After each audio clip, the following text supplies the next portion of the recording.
Southwest 765, flighting 325, intercept 35, right, localizer. Intercept 35, right, localizer, Southwest 765. Southwest 8894, descend and maintain 11,000. Down to 11,000 now, Southwest 8894. Contact, climb, maintain, flight level 230.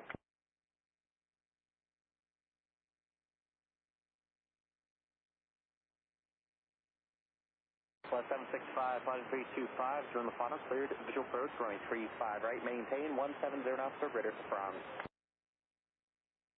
France, heading 325, and join the final cleared visual approach 35, right, Southwest 765.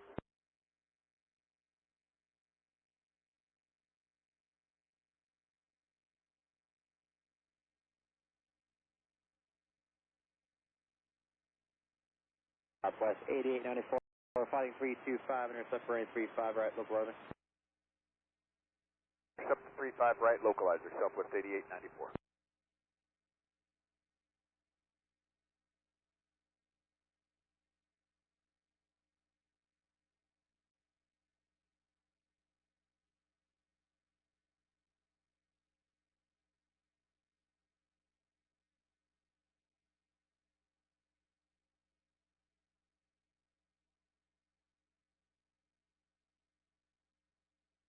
Southwest 8894, reduce speed to 250, airport 12 o'clock, 20 miles.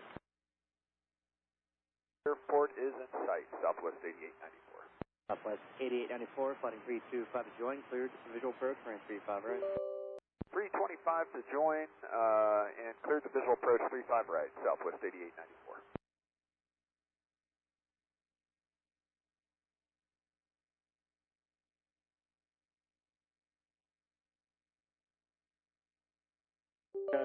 Correction, Delta 976, contact Timber Center 133.905.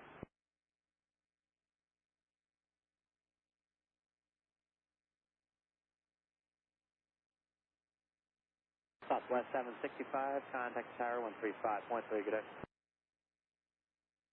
65.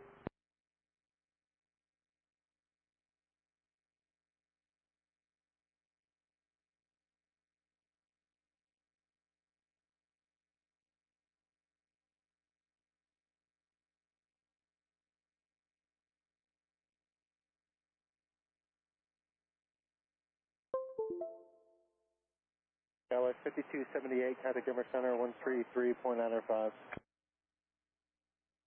Southwest 8894, maintain 230 knots or less, you're about 6 and 2 over company.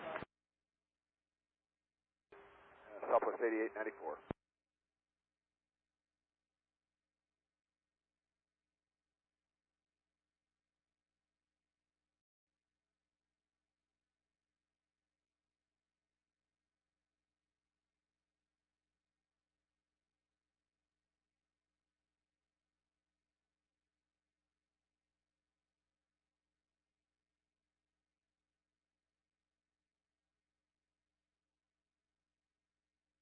.603 Victor, number departure, radar contact, number altimeter 29er, and looks like it is formation Yankees, current Centennial.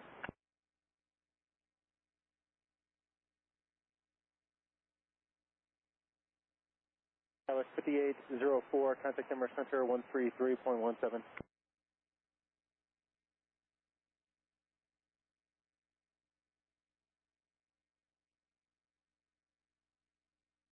Southwest 1593 at Haimon, clear to Arnav Zulu, runway 34 right. At Haimon, clear for the Arnav Zulu 34 right, Southwest 1593.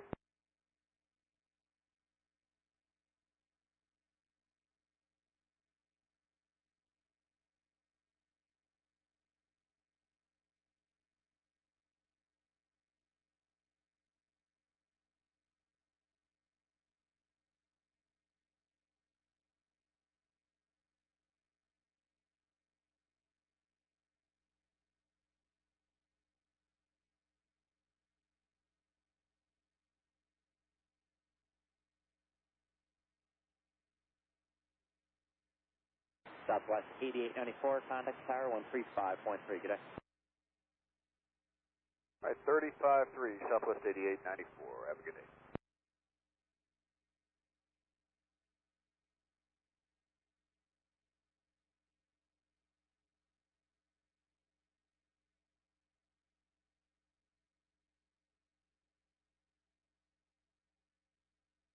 It's 5319, contact Denver Center 133.17, see ya.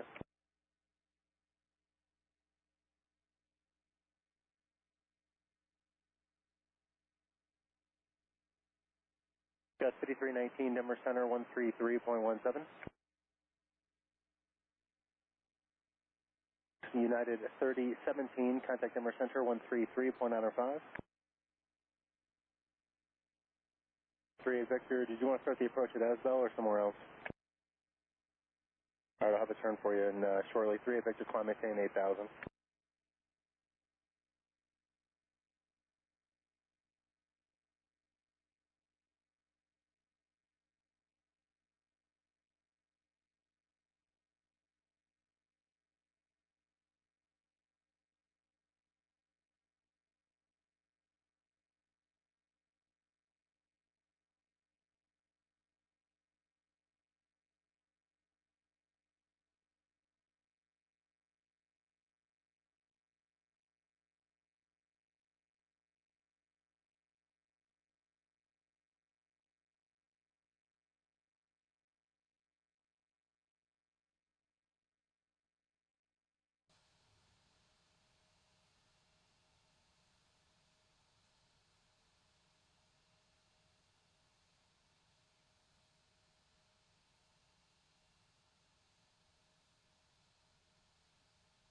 Three Victor, turn right heading 170.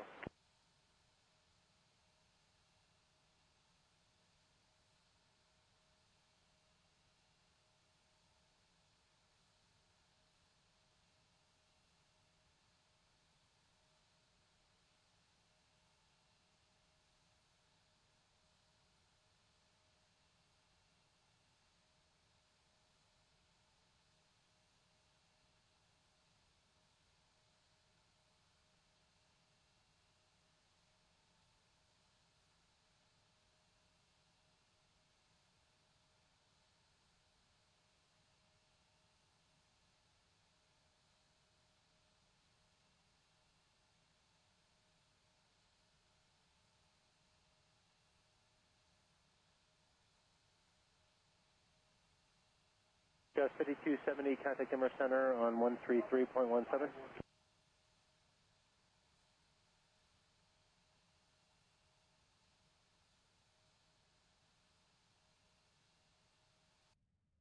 Connected to PilotEdge.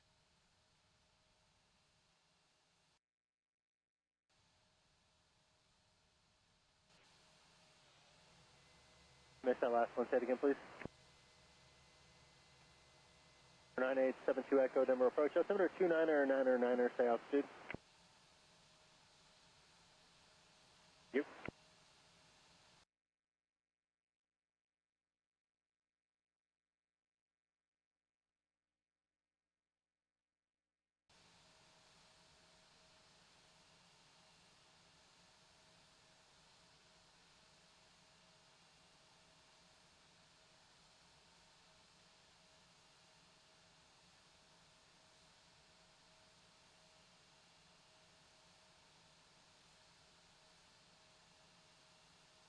Three Victor, proceed direct Asbel, climb and maintain 8100.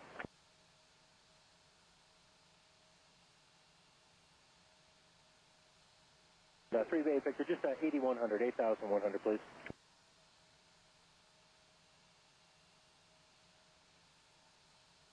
18 Juliet, reset transponder, squawk 5172.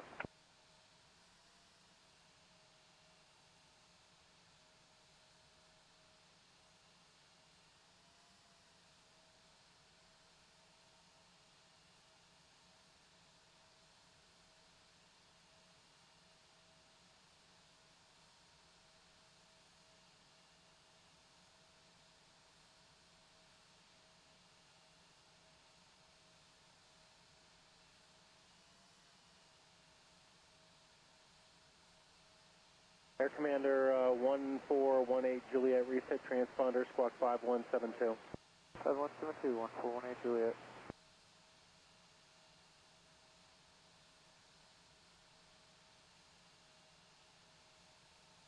Three Victor, contact approach 128.45.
What's up?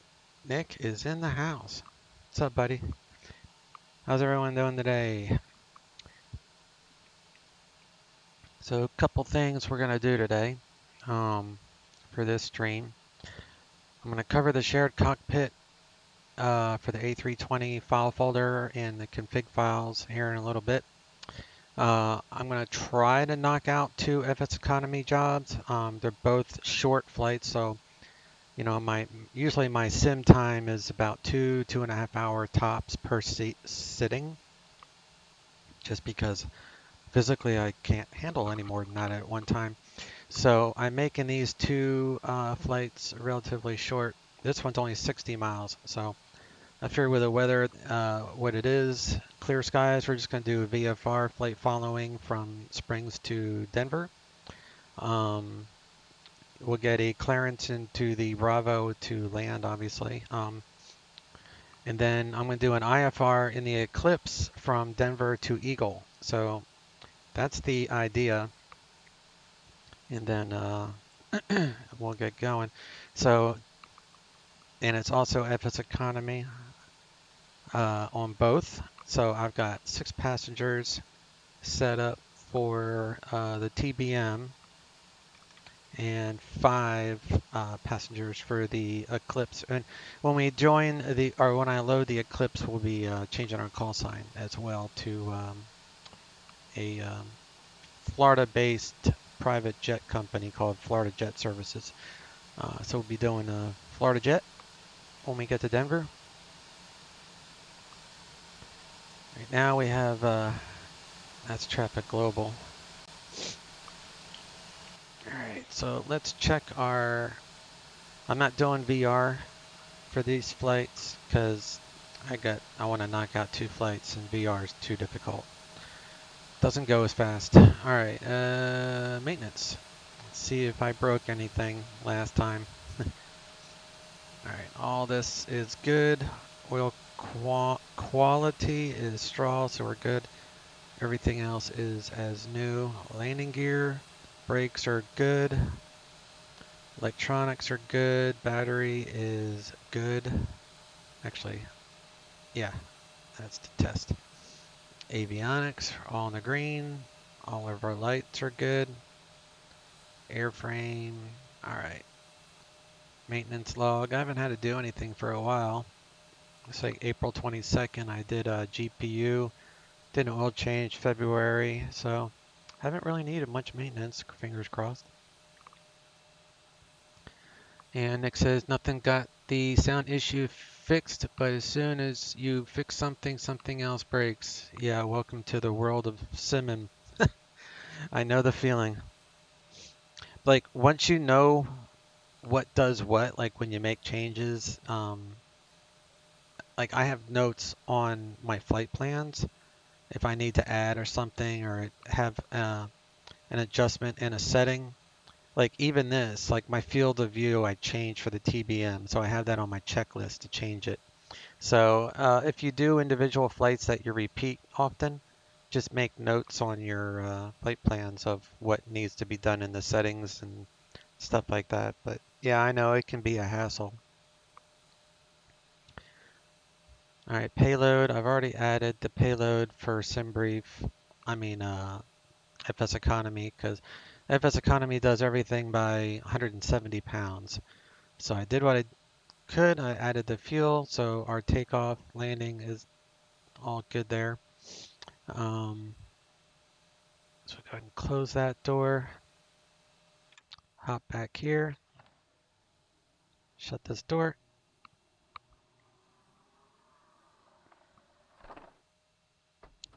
Lock her up.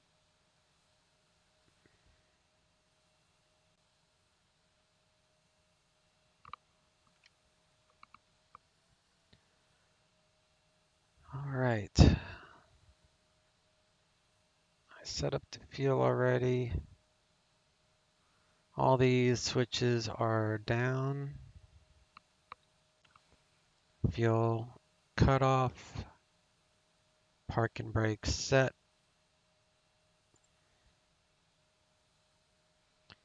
And I need to get rid of these tie downs. That would probably help. Pedo, chalk, static. There we go.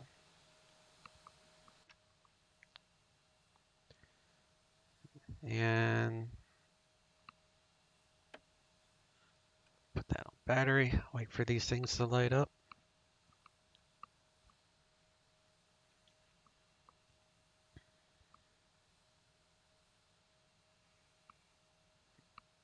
The other reason I didn't want to stream this in VR today is I always have, speaking of sound issues, this plane, like the sound of the plane won't come through the stream for some reason because of that VR speaker that it makes.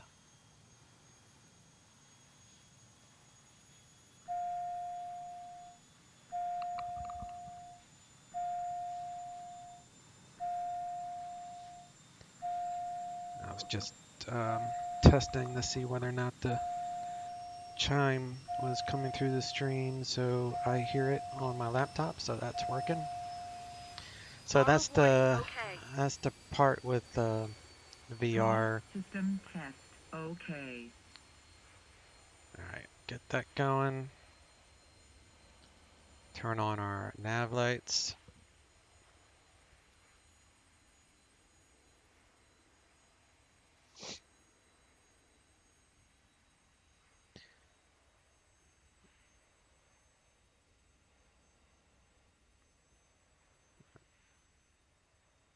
Let's check this light, if I can find it. There we go.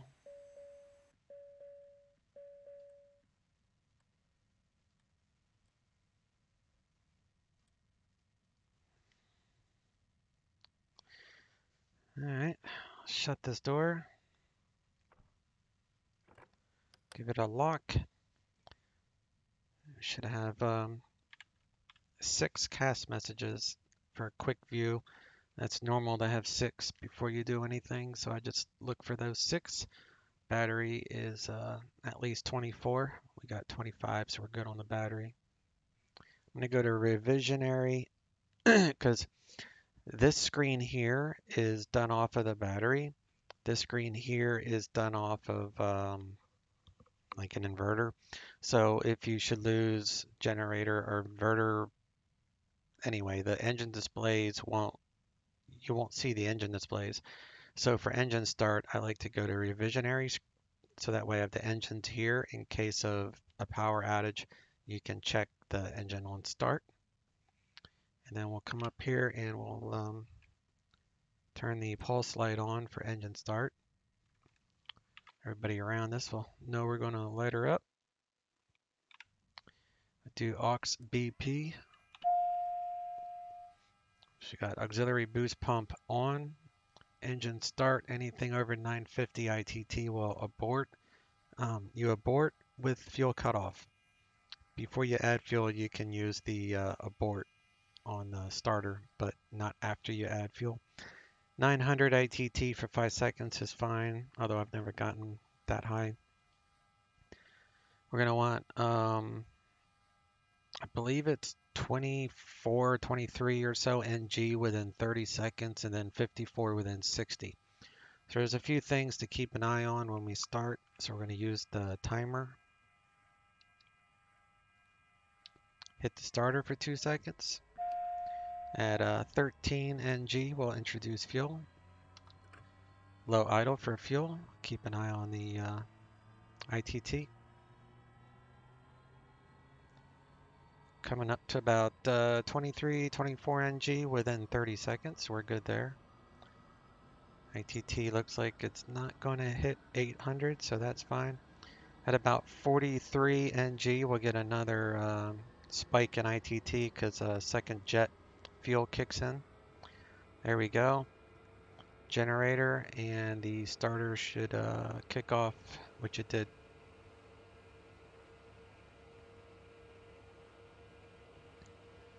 So we'll do inert separator on. Turn these lights up. Auto, auto, and auto. And then do the shift. So right now it's on the right tank. So we hit this button. Now it switches to the left. And that's just making sure that the automatic fuel tank changer works.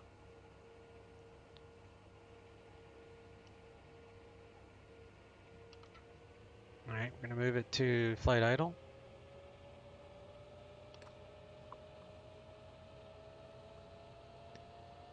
Fiverr, what's up, buddy? How you doing today?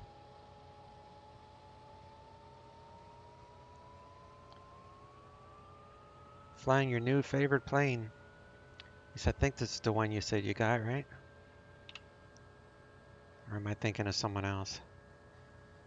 It's very possible. Bleeds on, pressure, environment.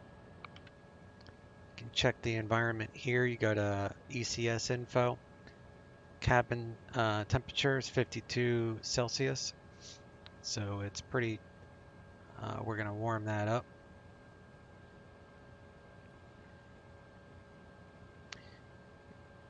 Me too. Yeah, I said that. That's what I thought. And Nick says you pulled the trigger on the Taurus today. Oh, nice. You just departed San Diego up to Burbank in the TBM. Nice. We're both flying in two different areas of PilotEdge. That's pretty cool. I'm assuming you're on PilotEdge.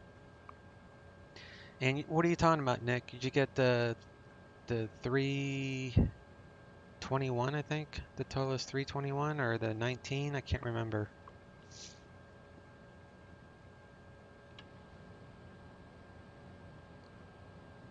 Alright. So let's take the revisionary screen off.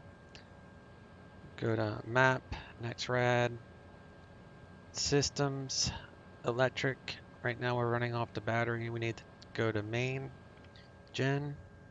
So go to main generator. Now we're on the main and we'll check back up. Now we're on the standby gen. Main gen is lit up. I'll go back to the main gen. Fuel. So all that is good.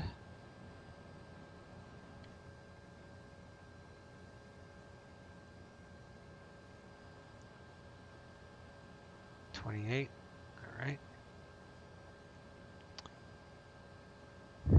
And the BSS sound pack. Yeah, I love that BSS sound pack for the Airbus. You got the 319. That's cool. I think that's the older one of the two, the Taurus. I'm waiting for the Taurus Flight Factor combo to come out, which hopefully won't be too much longer. The Airbus 350. That's gonna be my next airliner that well, as long as they release it soon, it'll be my next airliner. All right, let's turn this pulse light off. And oh, I forgot to start the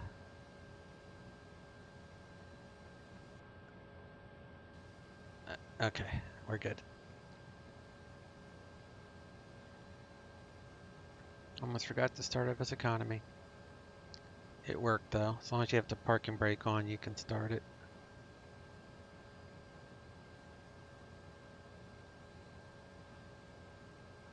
The A320. Yeah, the Airbus that you see me fly all the time is the Flight Factor A320. But the one that I'm looking to buy next is the A350, 350. It's a longer range Airbus. It's what they would what you would say is a heavy.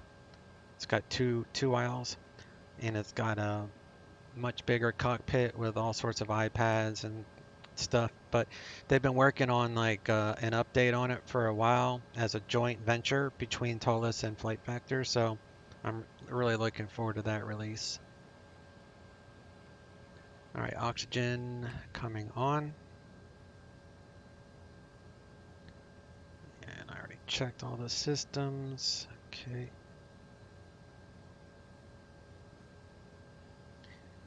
I don't need to file a flight plan. We're doing VFR, but we do need to grab ATIS. From what I hear, the flight factor has the 320 and the TOLUS has the 319 and the 321. No, you're absolutely correct.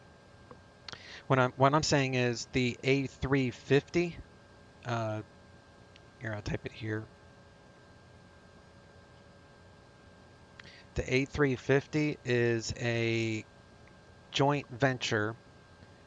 Actually, I should say Flight Factor came out with the A350, but the version 2 is a joint venture between Flight Factor and TOLUS, where TOLUS is working on the FMS to get all the procedures and all that working correctly. Because I guess SIDS and STARS was not part of the original package.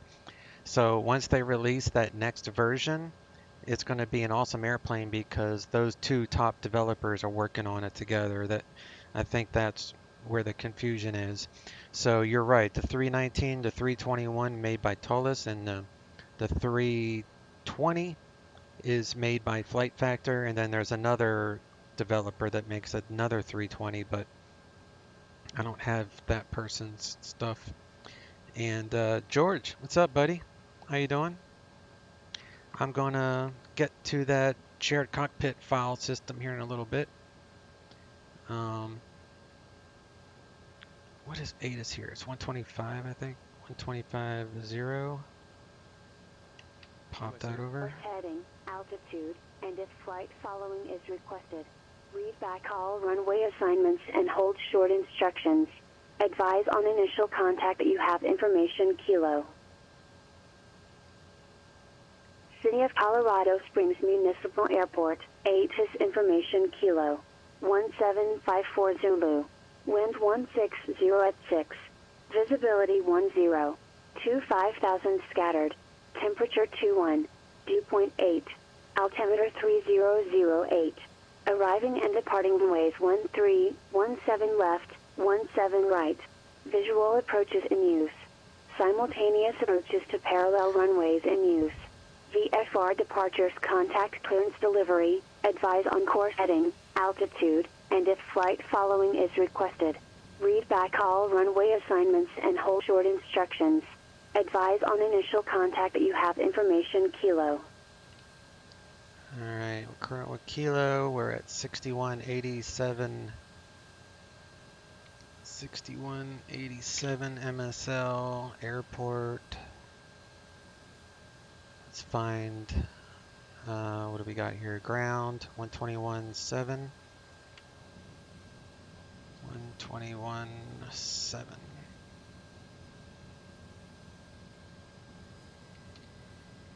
And tower was 19.9. All right. American 3041, contact Albuquerque Center 134.6. Albuquerque Center on 134.6, American 3041. And I also want, Denver.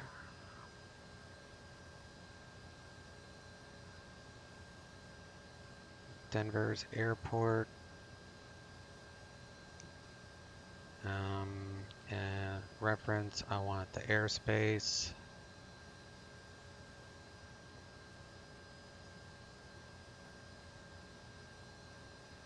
American 3041, Albuquerque Center, climb and maintain flight level 340.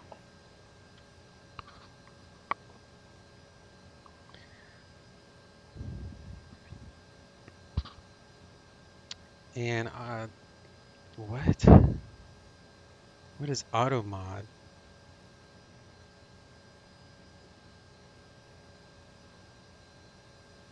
Oh, I see. Okay, I'll allow that. I don't even know why I did that. Let me see. A350 was. What is the attachment you sent me? Oh, the attachment is. I'll show you here in a little bit, George. It's the config files for the Airbus. Right. I'm going to show you. It's confusing. That's why I figured I'd show you on the stream. You have to go eat. I'll try to be quick so I can catch up with you. Oh yeah, man, I'll be here for a while. So go grab your lunch and let me know when you're back, and I'll show you the file structure. And Nick asks, is there going to be an A350? Yes, that's what I'm saying. There's already there's already a A350 out, but it's old and it doesn't have SIDS and stars. So the next version, which is a joint venture made by Flight Factor and Tolis, will have SIDS and stars and better texture work. It's basically a version 2. And George says, perfect, be back. All right, man. See you shortly. All right. Barrow, 3008. And here,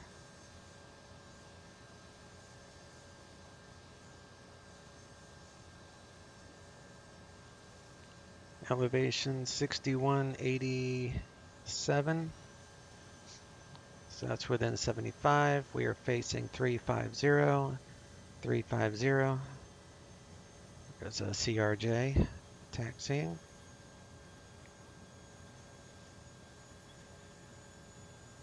And I'm going to pick up my flight following. I think this place has a clearance actually. 13445. 13445. Darn it. 13445.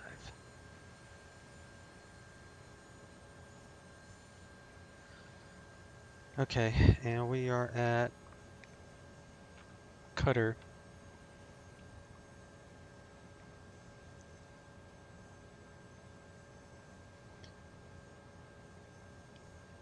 Afternoon Springs clearance, TBM 1399, slant golf at Cutter Aviation with Kilo. Request flight following to Denver. Intended cruise 15,500.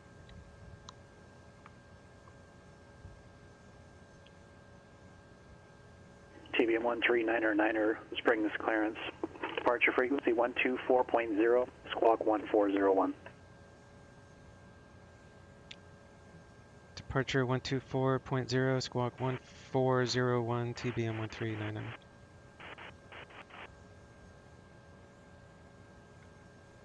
Number 139er, read back correct. Alright, so now I can go to ground, and that tower was, I already forgot, 19.9. 19.9.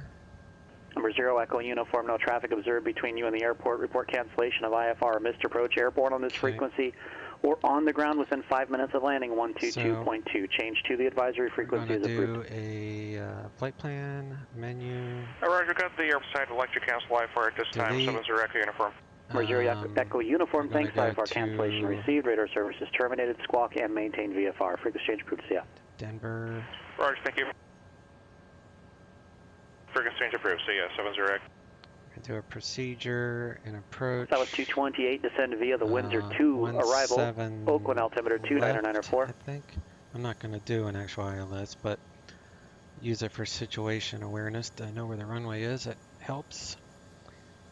Do vectors, just load it, and spin this range out. So I can see this airspace. This is Charlie airspace. And that shelf is, I don't know. I want to take a look at that. Doesn't really matter though. When we're cleared out of the airport, it'll give me probably an altitude to look at. To fly at. Alright, so we'll set our altitude for the intended cruise, which is 15.5. Alright.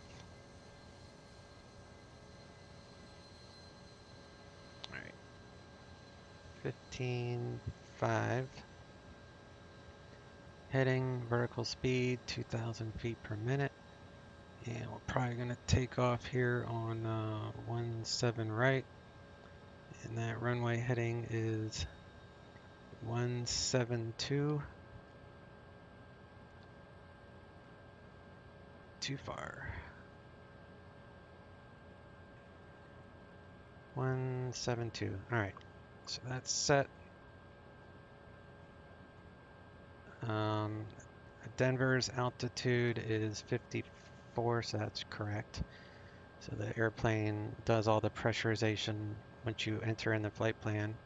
You can't do that manually if you wanted, but putting in your destination airport will handle the cabin pressure. Flaps set for takeoff. Trim is set for takeoff. We're fine there. Transponder 1401 1401, and it's on, but let's do altitude. I'll forget otherwise.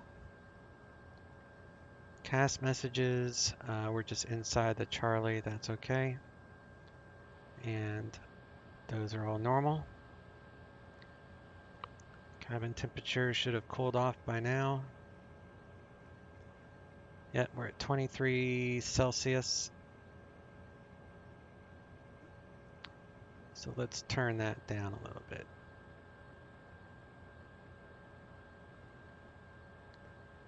Turn down the air conditioning so this will get cooler. And we'll check the there we go, slowly coming down. November, I4 Salinas. Check the charts and the weather for Springs weather. So we got 3008, winds 170 at 6 knots, so pretty calm winds, so we're fine there. And we'll get the ATIS again. Approaches to parallel runways Turn in on the use. taxi light. VFR departures contact clearance delivery, advise on course heading, altitude, and if flight following is requested. Read back all runway assignments and hold short instructions. Advise on initial contact that you have information Kilo. Still Kilo, so nothing's changed. Number 61908 November, Monterey clearance. Clear to the Salinas Airport, Monterey 5 departure. Radar vectors, so Salinas we'll VOR, then direct. Brake. Climb and maintain 5,000. NorCal departure frequency 121.3. Squawk 1532. We'll get our taxi instruction. We're holding short.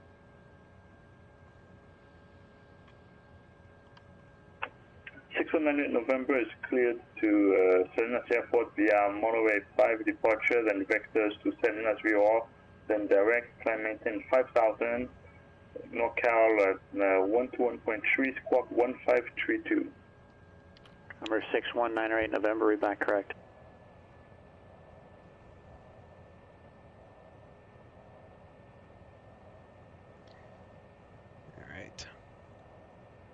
November 55335, NorCal departure, and initial altitude to maintain 2,000. And release now for departure, clearance void if not off by 1900 Zulu. Time now 1850.5. If not for the next 9 minutes, call back with your attention. No later than 1905 Zulu. Change advisory frequency approved.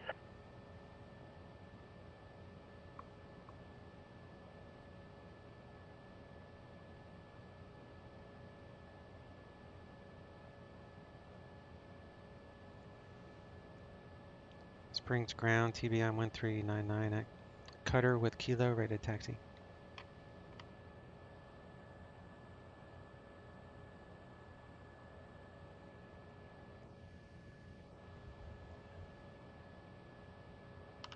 TBM 1399 Springs ground, runway 17 right, taxi via Alpha. 17 right via Alpha, 1399.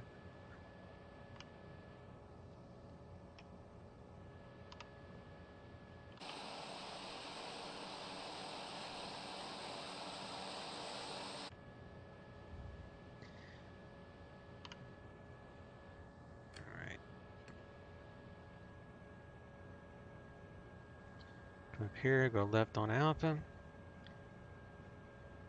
have no idea what the traffic would be here, but I'm assuming he's going to say right downwind Monterey departure. ground, Skyhawk That's 619 November at the General Aviation parking.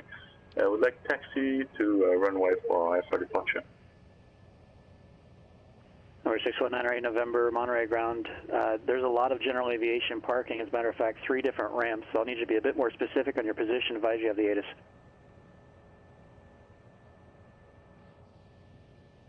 Yeah, we have the ATIS. Let me check my exact position. 619 November. When you have the ATIS, report with the code. That will help.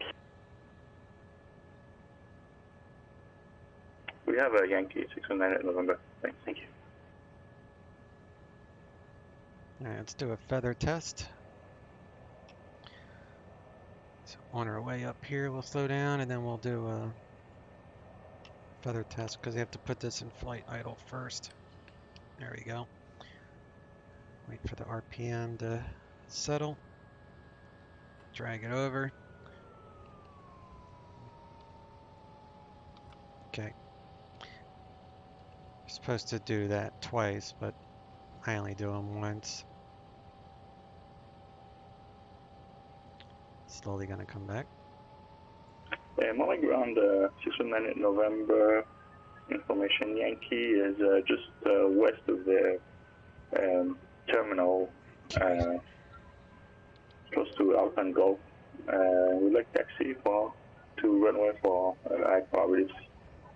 Number 6198 November, don't worry about your IFR release. We'll obtain that for you. Runway 28 left, taxi via Alpha. 28 left via Alpha, thank you. 6198 November. Southwest 228, contact Oakland Center 132.2. PITO, stall warning. NorCal departure vision jet 55335, 1,900, climbing 2,000. Okay.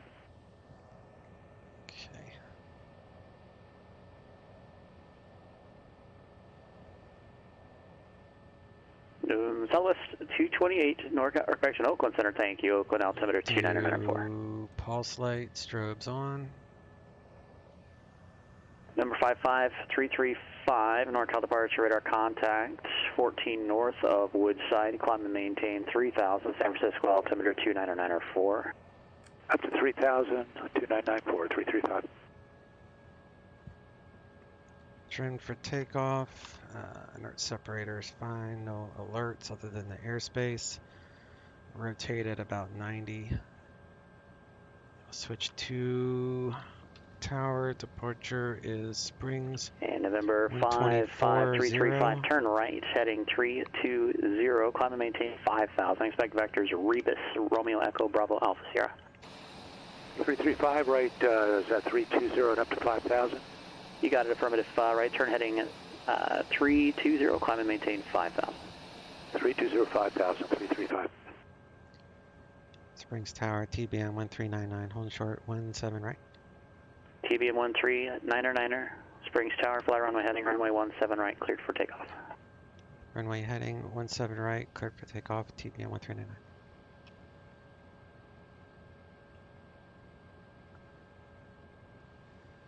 Alright, so we're already set up for runway heading. It's 172.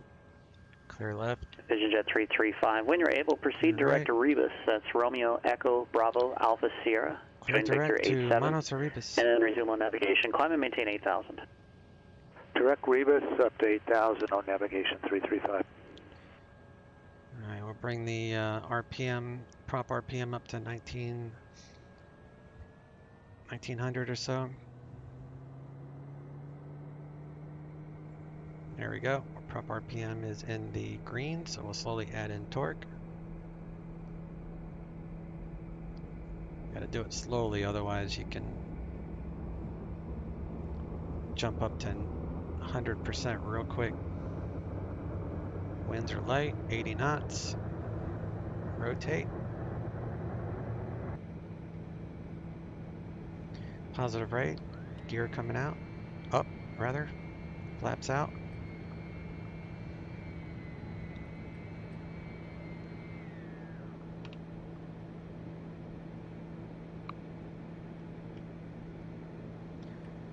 And he said straight out departure, so we just gotta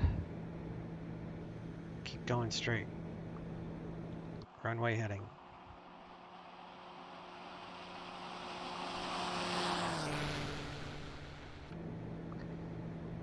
Keep an eye on the speed. Turn the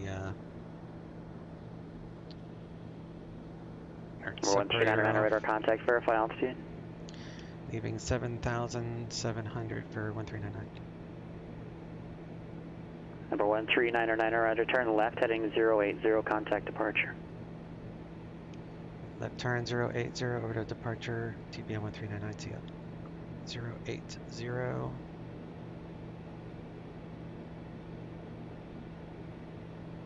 And I'm over.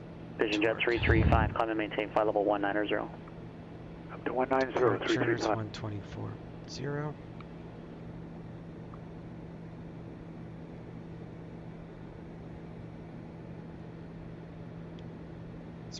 Springs departure, TBM 1399, 9,200.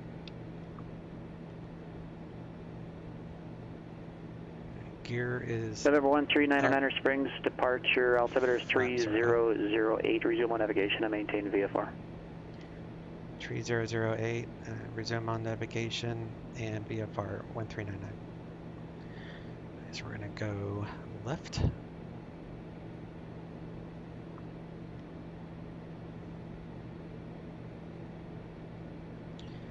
Flaps are up, yaw damper is on. The inert separator is open, so that's fine. We're heading to Denver. Jackson clearance, Frontier Won't Flight take 166 too long. Denver. It's only like 60 miles or something. Let's see. Frontier Flight 166, Jackson grounds cleared to Denver Airport, Alpine 2 departure, sweat transition that has filed. Climb via the Cynic, that maintain 15,000. Departure with center on 133.25, squawk 7420. Denver, I want...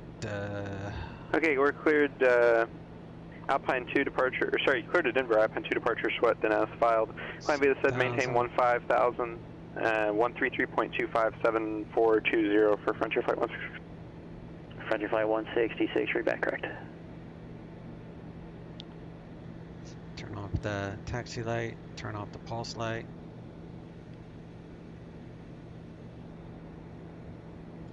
The next flight we'll do, I'm going to land, disconnect, change airplanes, and fly to Eagle. 2 quick FS economy jobs.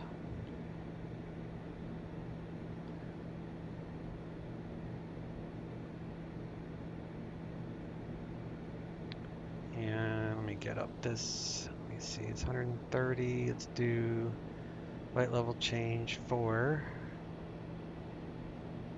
speed 130, which is like an IAS mode, so we won't stall. Add in some torque.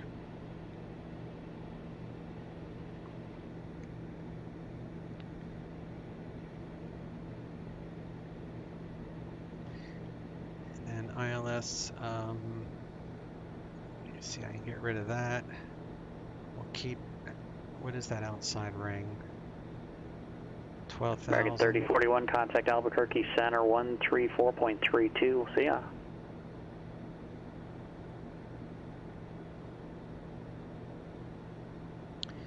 Once you're cleared in the Bravo, you gotta remain It'll still be in Albuquerque Bravo. Center, You but you got the can't frequency. descend underneath like 9,000, for example.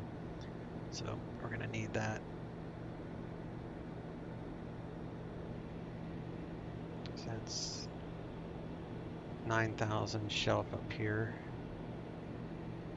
Kima Tower through an Sierra Delta with you at 3,400 feet.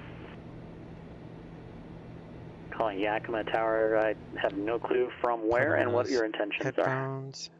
Through Renault Sierra Delta is south. When you get to your position, cruise, requesting just inbound back off about 4 minutes out. the throttle to about 90%. Number 0310 Sierra Delta, because as you Yakima gain Tower, speed, what we're looking this torque for will is your climb, and you don't position want to rather than over-torque. time. Miles away, aircraft type, advise you have the ATIS and say your request. Stand by. Bring out this table. American 3041, Albuquerque Center, descend via the Eagle 6 arrival. Phoenix is landing east, expect runway 8. And I need to get ATIS for, sorry, they changed it on me. It's actually, Denver, they're landing west now. Expect runway 26. American 3041, descend via the Eagle 6 arrival. Expect runway 26. 25.6. So I monitor guard on COM 2 when I'm not listening to ATIS. 25.6. Denver International Airport. ATIS information Juliet. 1753 Zulu. Wind variable at 3. Visibility 10. Few clouds at 16,000. 22,000 scattered. Temperature 23. Dew point 9er. Altimeter 3000. 335, contact Oakland Center 132.2. We'll see you. 16 left. 32.2. 335. Departing runways 16 left. 25. Visual approach is in use. ILS runway 16 left. Runway 16 right. And 139er contact Denver approach 126.1. Ready for IFR release. Denver approach 126.1, TBM 1399. Somebody call with the release. It was stepped on. Set 6198 November. Yeah, Monterey Tower 6198 November is ready for our release. Okay, you don't ever need to request an IFR release at a towered field. We will obtain those for you. All you need to know is just, or let us know that you're ready for departure. We'll get that release for you. Stand by. 26.1 with Denver. Number 55335, Oakland Center, thanks. Calling maintain flight level 220.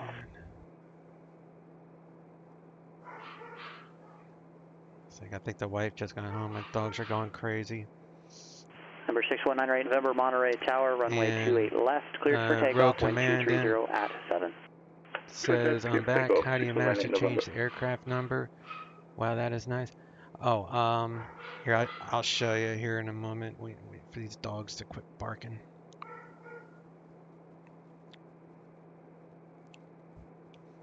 Denver approach, TBM 1399, 15,500 VFR.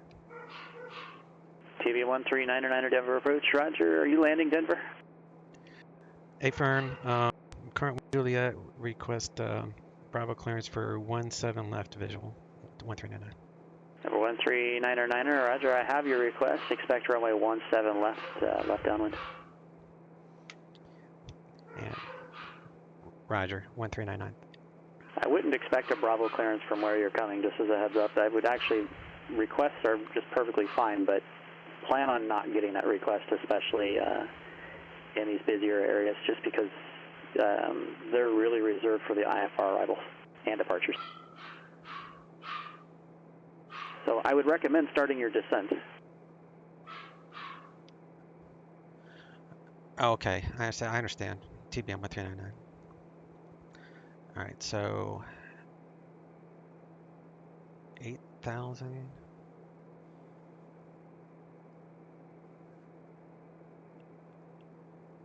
Oh, these dogs. All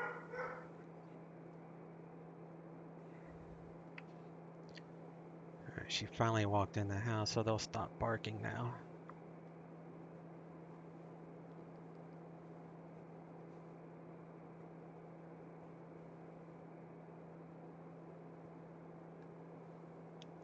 Denver approach, TBM 1399. So you're suggesting, like, in the future that I slide underneath the Bravo shelves and request landing that way? Always plan on that, and if you get a Bravo clearance early, consider it an added bonus. Oh, okay. All right, thanks. 1399. Number 908 November, contact NorCal departure. So, see, you always learn something new. I just thought it would be easy to get that, but I appreciate that they Southwest 228, contact NorCal approach 135.1. They do things realistically, because I don't do a lot of VFR stuff. I only do it when I'm doing FS economy. So NorCal departure, Skyhawk 619 so this is November 9,000, 2000, so we have to landing get underneath 5,000. 9,000. Number 6198 November, NorCal departure, radar contact. Yeah, I am no expert at VFR. NorCal approach Southwest 278 is out of 10,600 on the Windsor to arrival. Southwest 228 or 278 calling your NorCal? dog is eating your 228 yeah. Southwest. It's a doggy dog world in here. Dallas 228 NorCal approach. Thank you. Oakland altimeter is 2994. Information cranky. echo current. Expect visual approach up, runway 30. I tried setting up economy, but wasn't able to choose a plane or anything. Didn't know how to choose profitable flights. Frontier Flight 166, I'll touch on that Alpha, lightly as well. Frontier Flight 166, jets ground, push to Alpha, approved. Here we go. go. What that shelf is? Let me see. American 3041, contact That's, Albuquerque Center 128.45. Okay.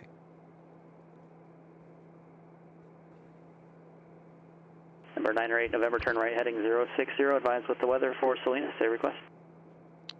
060 and we'll advise on what the weather was request. 609 November. Yeah, I'll show you that on Ifis Economy as soon as we get on the ground. That's easy to show you. Let me turn in a little bit. American 3041, Albuquerque Center, thanks. Phoenix altimeter is 2986.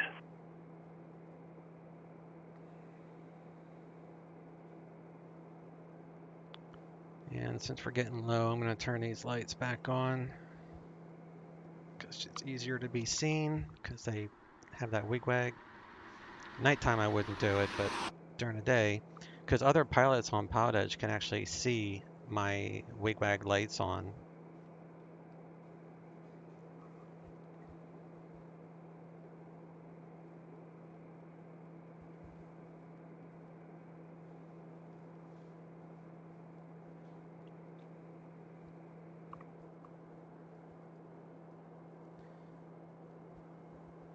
So that's 9,000. Okay.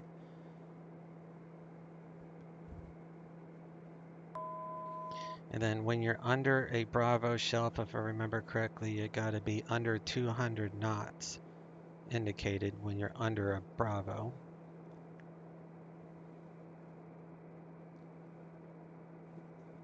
The supercarrier is amazing. Hopefully it comes out next Wednesday. Oh, I'd be highly surprised if it doesn't come out. They would be shooting themselves in the foot if they don't release it.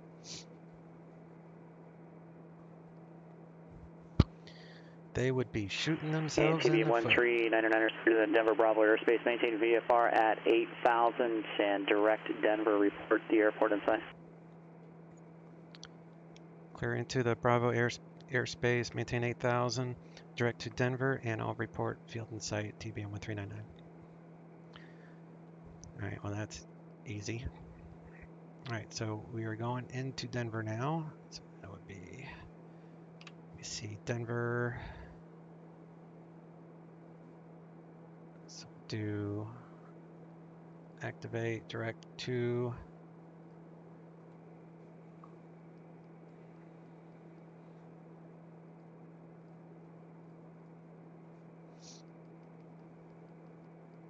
We have to hold this 8,000 foot range.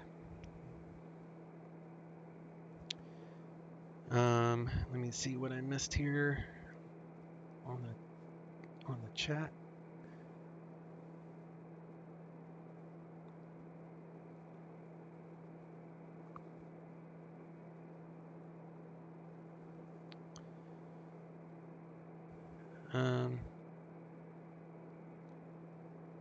And we landed safe at Burbank. Oh, nice, Fiverr.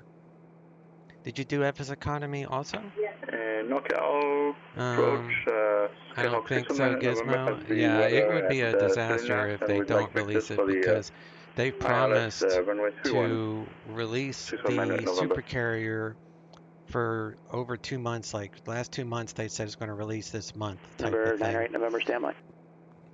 So I'd be. November, they would be really shooting themselves.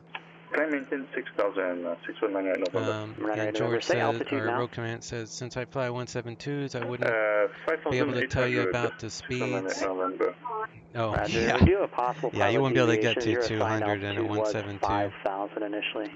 And again, I have your request, standby. Gizmo says, my fellow like to joining or your gang too next Sunday. Is that okay? Are you talking you? I mean, you're definitely welcome to join us for the mission. Are you talking just you or you and like someone else, Gizmo? I mean, the more the merrier. And Fiverr says, no, just a quick flight to try out some IFR stuff since I only have done VFR in the TBM so far. Oh, all right. Just do you use like a Victor Airway, or did you get into the flight levels? All right, you probably did a tech route, didn't you? Was it a tech route you did down there in the ZLA? You and a buddy? Oh, heck yeah.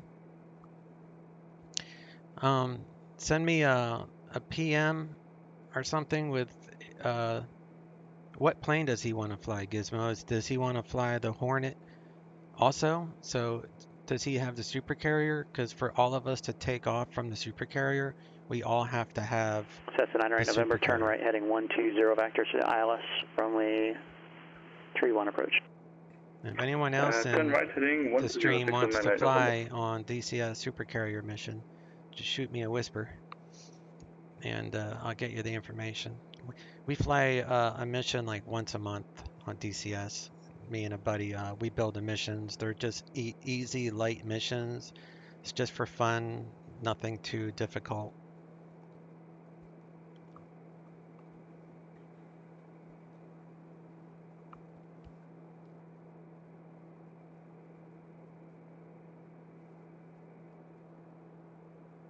And ground Frontier Flight 166 is ready to taxi. Okay. Frontier Flight 166, Jackson ground runway 19er, taxi to Alpha. 19er be Alpha, Frontier Flight 166.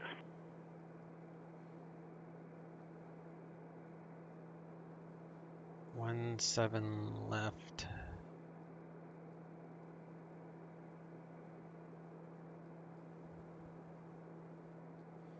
One 32.35.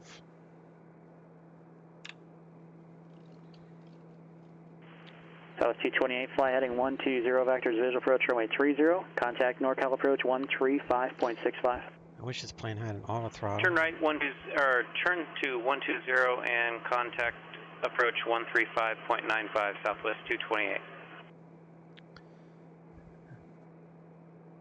What's the offset from Eastern to CE? Number 139er, the Denver Airport, 12 o'clock, 12 miles, expect runway 17 left, report when you have in sight. Field in sight and plan 17 left, TBM 1399. TBM 1399er, thanks. Contact Denver Tower 132.35, 3235. Denver Tower 32.35, TBM 1399. There's tower and ground is 85. Denver Tower, TBM 1399, 8000 for visual 17 left.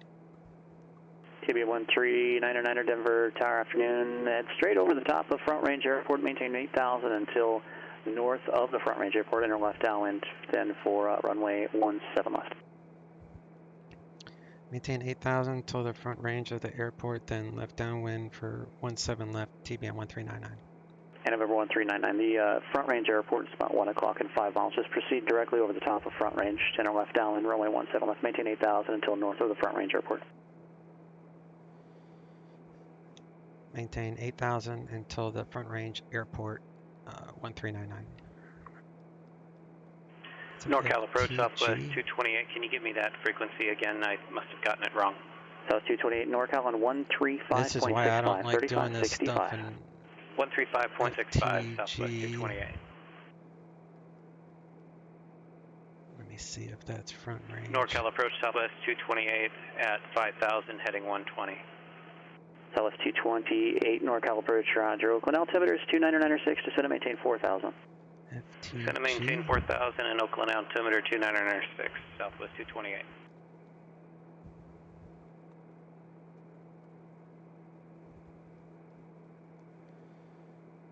I don't know where the heck that is.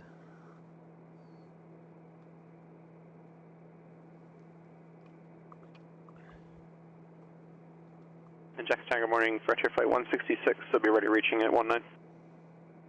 Frontier Flight 166, Jackson Tower, runway 19er, cleared for takeoff, wind 180 at 17, gust 21. Cleared for takeoff, 19, Frontier Flight 167. Frontier Flight 228, turn right, heading 210. FTG. How come I don't see that? Southwest 228, turn right, heading 210. Right turn 210, Southwest 228. He likes challenging me. American 3041, contact Phoenix approach 128.65. Whatever. I don't understand it, so I'm going to slow down. The airport's right there, so I guess I'll just get yelled at if I do this wrong.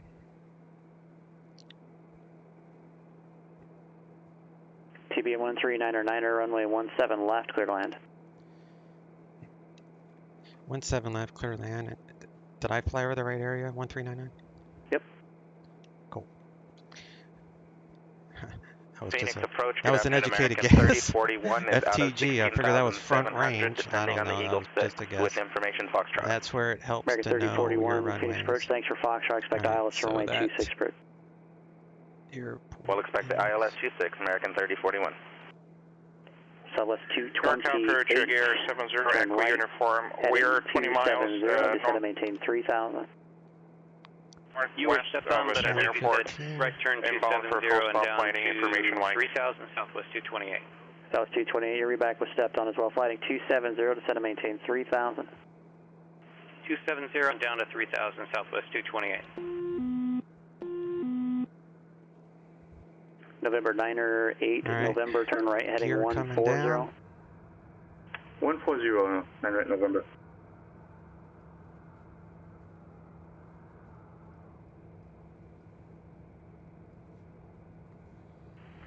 NorCal approach, King Air. Air 70 Echo uniform, 18 miles, Jose, inbound for full stop landing, information Mike. King Air calling NorCal approach for San Jose, it was broken.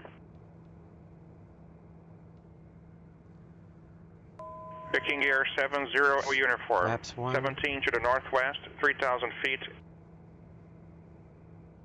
Information Mike. I'm not sure if you're having internet connection issue or push to talk button issue, but you're terribly broken. November 70 Echo uniform, NorCal approach. Maintain VFR, squawk 5253.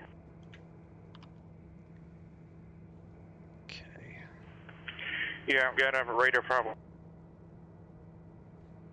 Here we're trying to disconnect and airport, reconnect. 12 o'clock, 7 miles. Southwest 228 airport in sight. 85. Southwest 228 cleared visual approach runway 30. Cleared the visual runway 30, Southwest 228.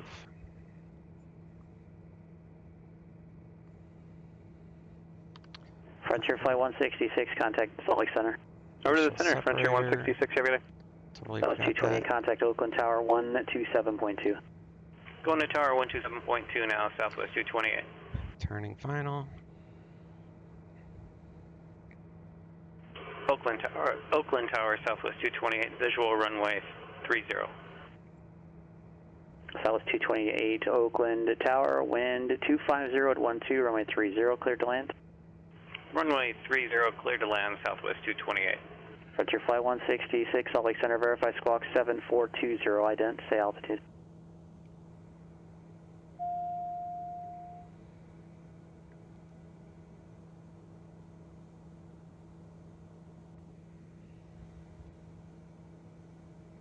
NorCal, King Air 70X, again, the squawk. King Air, I think it's 70 Echo uniform, still coming through, terribly broken. 500.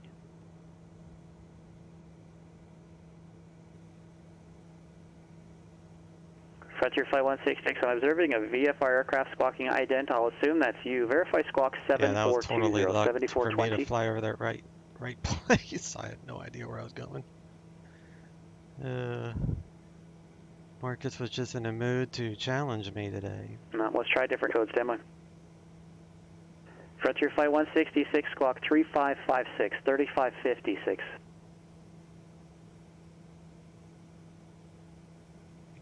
So a little bit of a tailwind on that flag, but not much. It's 3-knot wind, so not even noticeable. Verify this code 3556, 3556.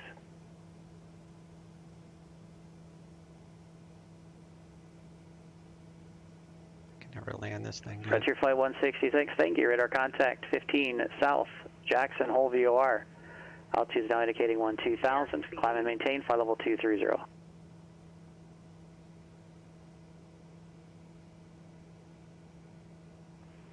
3041, contact Phoenix approach 120.4, good day. 120.4, American 3041.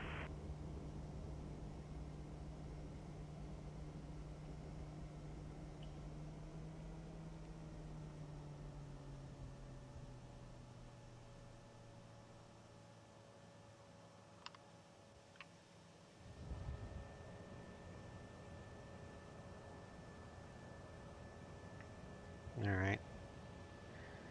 I floated it forever, but that's okay. I was going for a soft landing. November 139er, continue southbound on Papa, right turn Echo Alpha, hold short runway 17 right on Echo Alpha.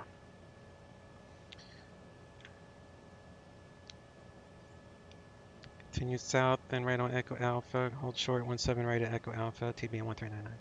Southwest 228 straight ahead, join Victor, then Tango into the ramp, stay on my frequency. I forgot the Papa, but Victor Tango to the ramp and stay with you, Southwest 228. Number 908 November, turn right heading 290. Right heading 290, 908 November.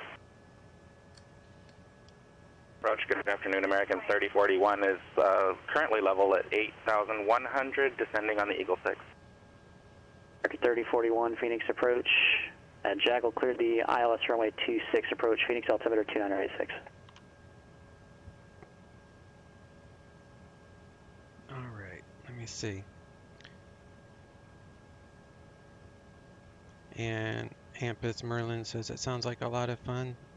Yeah, it is. Yeah, we have a blast when we do it. It's just low stress and American 3041 Phoenix approach. There's only like 3 of us that have been doing it every month, so I'm not looking like to create a squadron or something like crazy like that, But just a few guys that want to hang out and shoot up some tanks or, Cessna 908 I have November is now a few things I add to the missions from the NDB. Like Set to maintain it's not difficult, it's just for fun until and established on the relaxation. localizer. Cleared the ILS runway 31 approach into Salinas. Fiver says you're just passing over the field right now. You wanted to maintain 8,000 to north of FTG. Yeah, see, I saw the FTG, and that was like, I saw it on the MFD here or the PFD. I don't know whichever one you call this screen. Frontier Flight 166. And I was just guessing that was the airport he was talking about. So I did it right, but it was just by guessing that hopefully it was either this airport or this one, but it made more sense because I was closest to the FTG. 55335, descend at Pilots But I was looking at Sky Vector and an FTG does not say front range. I don't even see it on the VFR chart. Must be like a small... November 335, altitude to maintain 16,000. I'm going so slow.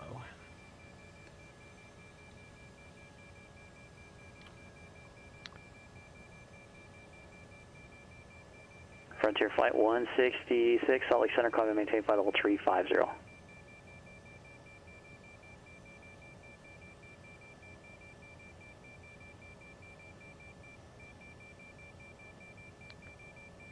Well, that inner marker is annoying, huh?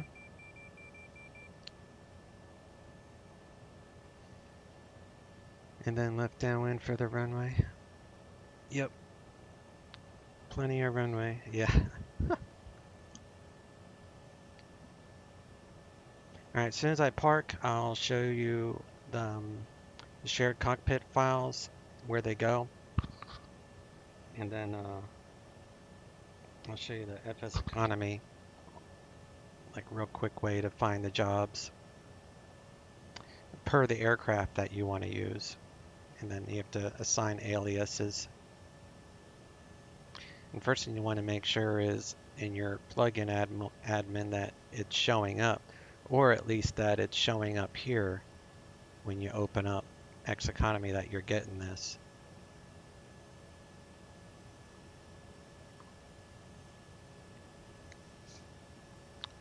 Perfect. Yep, I'll show you here in just a few. Should be coming up to 17 right. Then we'll move on to signature. Then we'll get into the Eclipse.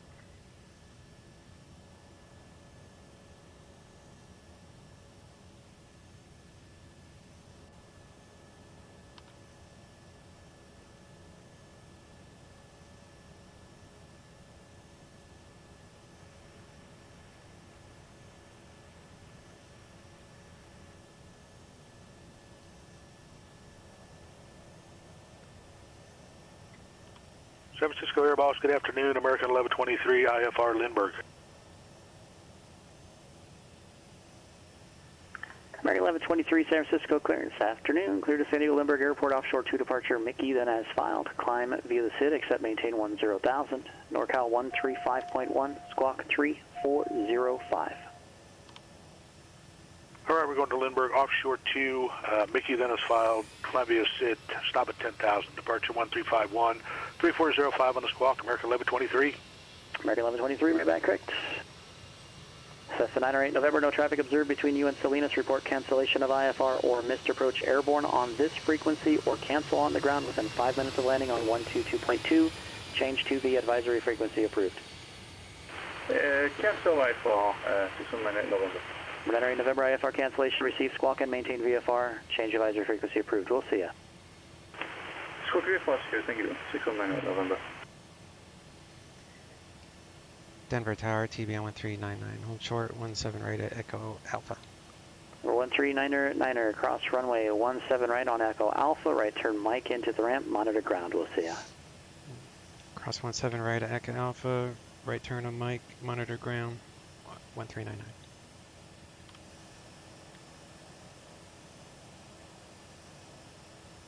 Pitot, stall warning off. We need flight idle for 2 minutes. I'll turn on that timer. Looks like we're good. Leave on the strobes and everything till we cross this runway.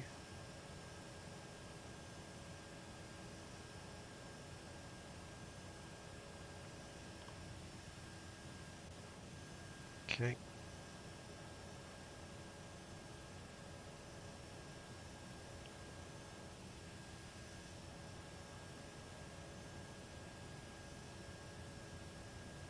Strobe and pulse off.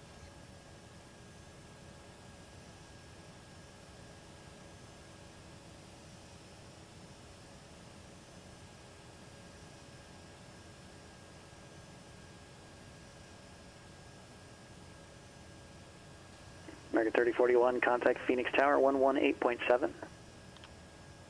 118.7, American 3041. Swiss cheese, what's up, buddy? How you doing? Kids are in bed. Time Phoenix to chill Tower, out. good afternoon. American 3041 is on the ILS. That's always a good approach. thing when you get to relax. American 3041, Phoenix Tower, runway 26, clear to land, wind 180 at 8. Dave's playing Taxi Runway 26, Simulator. clear to Yeah, land, I American am 3041. today. Definitely am today. Doing FS Economy.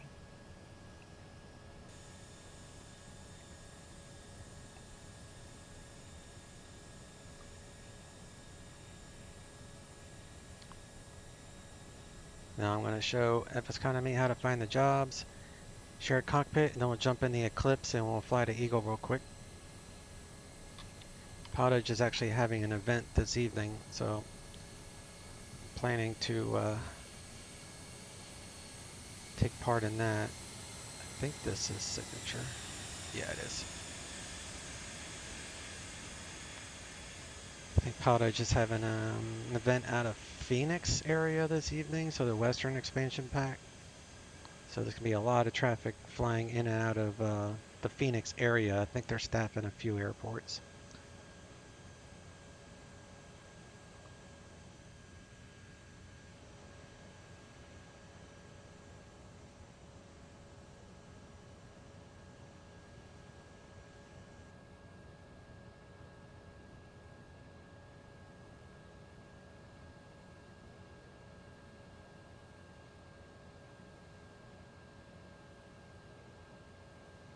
Alright, we've been at flight idle for 2.5 minutes, so we are good on that.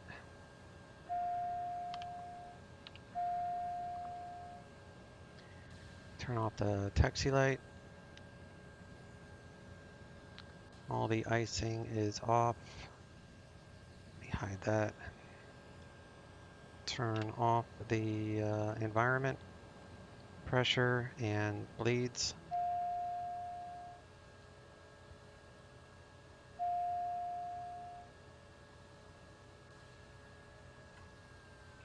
Go to low idle, close the inert separator. So be 45 seconds for that. Turn off the autopilot fuel selector.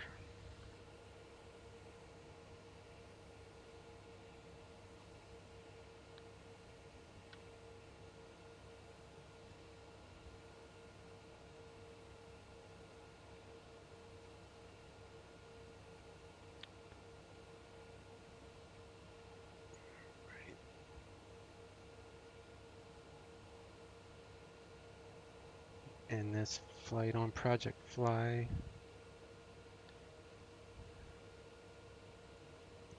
All right, fuel cutoff.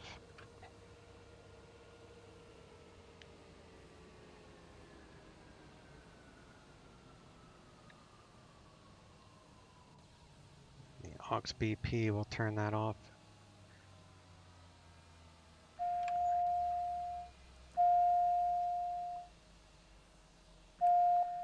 Okay.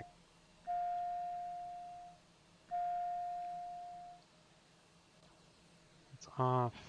All these lights, turn those off. Crash bar down. Disconnected. Disconnect. And let's see. Open up the door. Max economy. Finish the flight. So we got paid.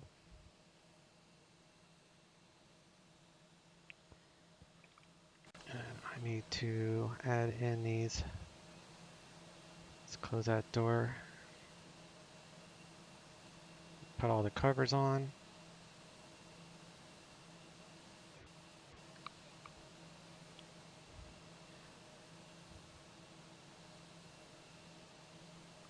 And what was this ending fuel anyway?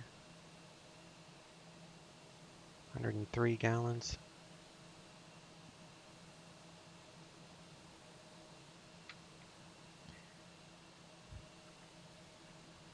All right. So first up, let me show you the shared cockpit folder stuff. See if I can bring this up. Get that knocked out.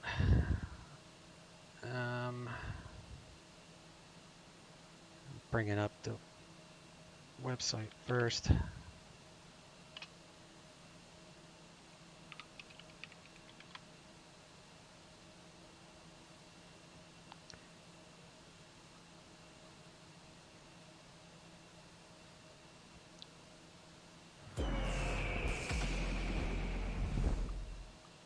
In Road Command, it just you just did a $100 or 100-point bet on roulette, and you lost 100 points. I think there's a what's like a cooldown. Like you can't bet one right after another. I think you might have to wait like 5 seconds, maybe 10 seconds between bets. Let's go. All right, so the file that I sent you is the shared cockpit file. So this is the version that Will and I are using, so that's why I'm saying you want to use this one. So you would right click on that, you extract it, and then inside that zip file you'll see these 3 files: publish, smart copilot, config, and the readme. So the only 2 that you really need are these 2 out of that add-on.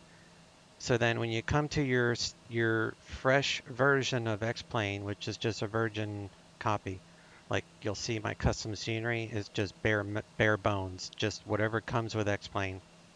And same thing with plugins. It's like the only plugins I have is the Smart Copilot plugin and the Airbus plugin. That's it.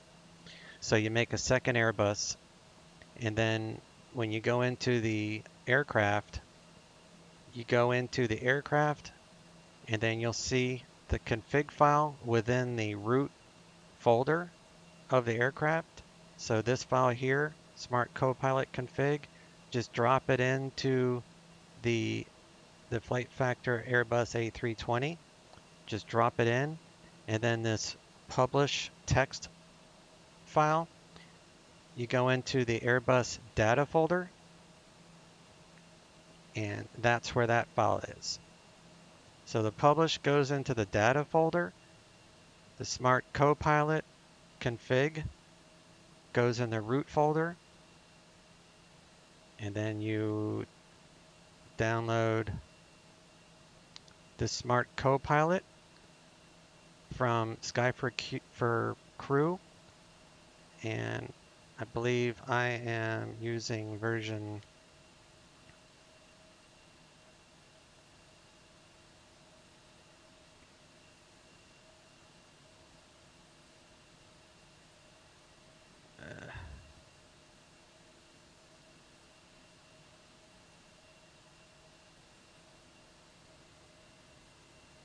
304.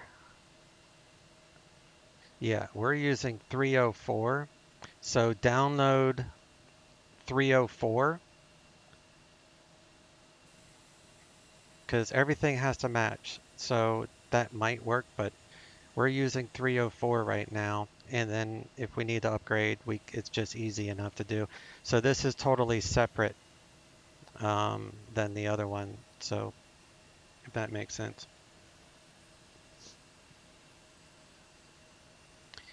And as for FS Economy, I just did this job from Springs to Denver. So I hit my flight. Those went away because it's now under the log. So it shows here, that's how much FS Economy money. So to search for flights, you just go to go to airports, type in the airplane that you want to fly, TBM, click rentable, hit go, and all these airports will have the TBM available. So you could click on Friday Harbor, for example. You would come down here to the TBM that's for rent. So you would rent it from here. You would click rent. Well, I already have an aircraft. But you would click rent that airplane, and then you would check the boxes of the jobs that you want, and then you would hit add selected to my flight. And then under my flight, you would have, here, let me get rid of this.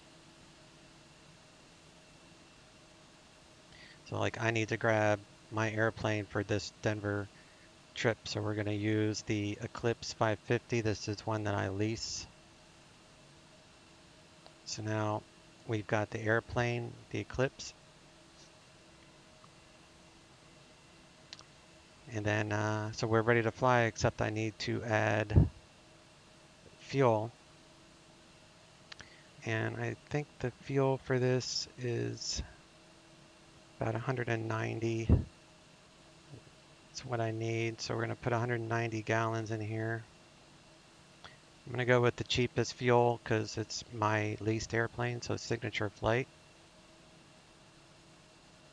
And then you always put the amount, not that you want to add, but the total amount. So 190 gallons total refuel. And now I'm 190, 83%. I can click on my airplane and it will show how much I spent on fuel, which was $305. So that's how you fill her up. And we need to connect to the, we need to switch planes. So did I cover that? Yeah, I did. Don't you start with 0 cash? I don't think so. I think you start with 1,000. I think. I'm not 100% sure. It's been so long since I've done anything, since I started it. It should be in the instructions. Because the only way you have to rent planes. When you rent the plane, you don't have to pay for fuel. So I paid for the fuel because I leased that plane. So that's the only reason. But if you rent, you don't pay for fuel until the end of the flight. So you just pick your jobs and then all the, here, I'll show you. I'll show you what I mean.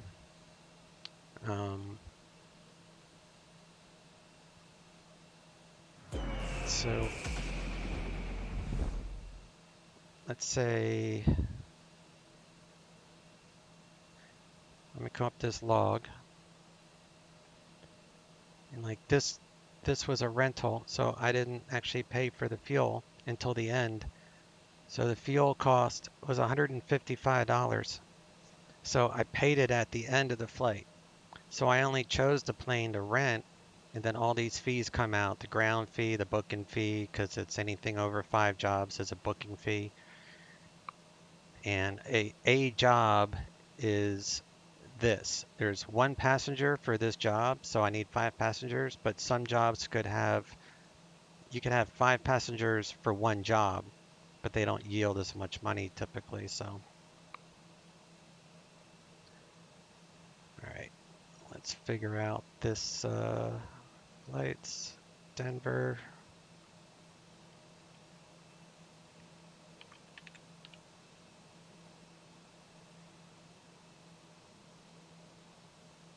Denver to Eagle.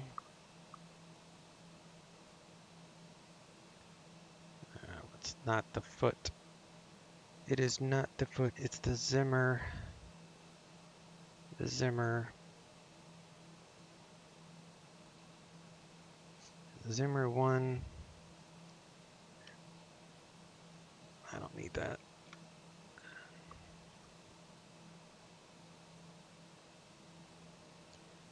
And that's the Eclipse. We're going to do this. And let me get this started.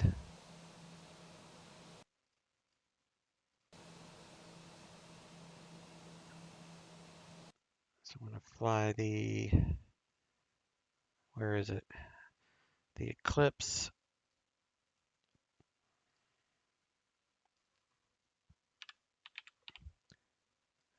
Denver. Flight services. That's fine. That's fine. Start. Okay, so that's loading. So I'll come down here. So I went with 180 or 190, I think. So my calculator, where's my calculator? So 190 times 6.5, because 6.5 is the weight of 1 gallon of jet fuel. So it's 1,235 pounds. So I have enough fuel for this trip with 190 gallons. So it's 6.5 weight for pounds. And if it's just a prop like a 172, then it's 6.0. So that's how you figure out your gallons off of SimBrief. And this is for the Eclipse 550. So, and then I'll get our current. So 2998. Get rid of those notes. Don't need that anymore. 2998. Elevation at Denver is 5434. And they're taking off still. Well, now they're taking off north, I guess. Oh, that's VATSIM. They're taking off south. So you got to make sure you're looking at the right ATIS. Now, that'll mess you up. So yeah, they're using the south runways. Are they departing on? Is 17 right even open? 17 right. That's closed. Man, that's gonna be a long taxi. It's gonna be a long freaking taxi. All right, and Eagle is landing 25. The winds are 240 at 14, gusting to 23. Well, that's going to be sporty. So we'll file this flight plan with PilotEdge, Florida Jet, we're slant Golf 220. Come back to Denver if we need to. Florida Jet, file.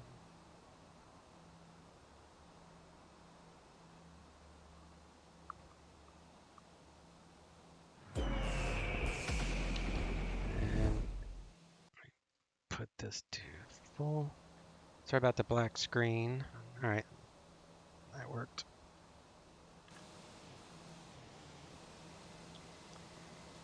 All right, since I leased this one, let me start this too. Get the Project Fly overlay, get my weather connected again.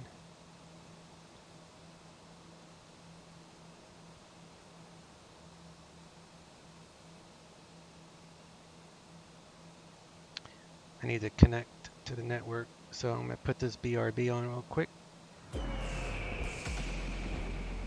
Change my call sign.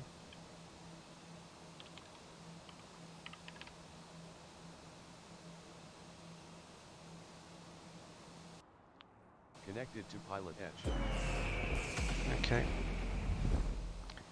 Cash balance 0. Well, you don't need cash to rent. Here, I'll show you what I mean. So, like for Denver example, right? Well, let me first get rid of, let me cancel that plane, so you can go to Denver. So let's say you want to pick some jobs, right? So you'll pick, this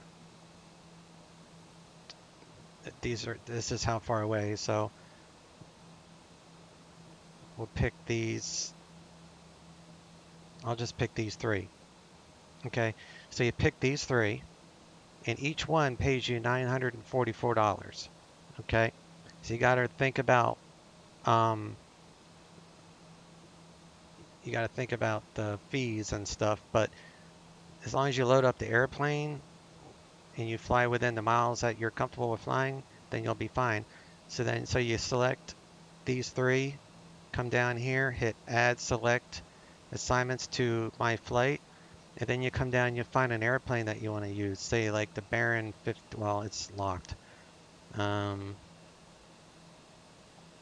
Say a Hawker.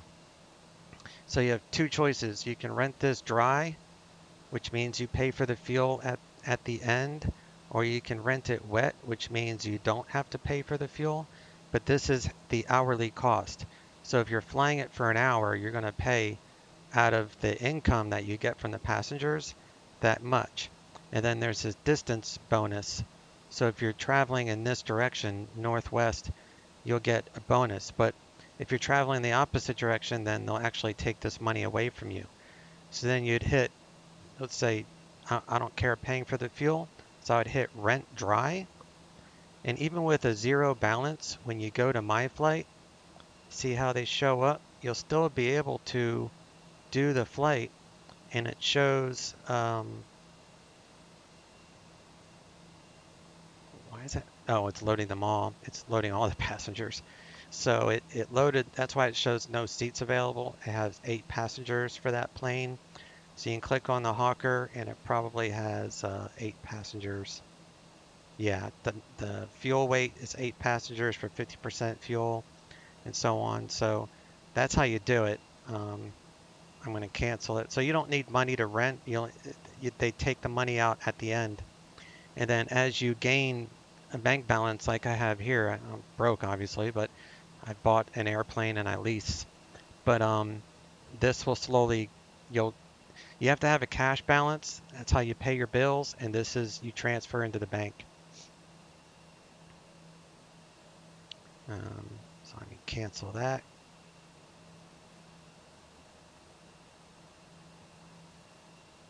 I hit cancel. Now this thing's going to act up. There we go. Okay. So let me get rid of these because I don't need them. Cancel selected. 2, 3, 4, 5. Go back. Pick up my plane. Rent. My flight. 190 gallons. It says departing, so you got to make sure it goes en route. So like I'll switch back to the plane here, and I'll go to X Economy, open it up. I'm already logged in, so I'm going to start the flight. That loaded it up. So then when you come back to FS Economy, right now it says departing, but if I reload, now it shows en route. So you want to make sure it shows en route. You want to make sure the airplane says airborne. Otherwise, you're not. Of course, when you do that, if you're renting, as soon as you start the flight, you're having to pay for the rental. But I lease this plane, so I don't have to pay rental fees. I need to have it in my X-plane files, right? I mean the airplane? Correct, yeah. So you just pick the model within the airplane choices that you own. So I think you said you were picking this jet up. So you could fly this jet on FS Economy. You could fly a 172. You could fly anything that's listed. But yeah, you have to have at least an alias, an airplane that's close to it. So for FS Economy, you would set the aircraft alias. So mine's set for 550, or 500. So like the TBM, you can use the same alias for the 850 or the 900 because the fuel burn's the same. All right, chocks. Let's add a kid, and 100 pounds of cargo. Close the door, add a GPU.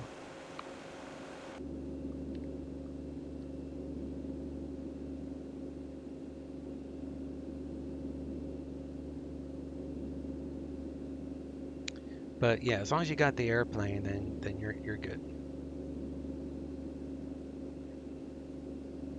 All right, let me make sure this stream is accurate now. I should be online.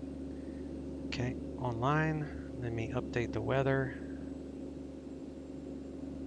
Force weather reload. And we're doing the eclipse. So we're going to turn on these three. Nav light.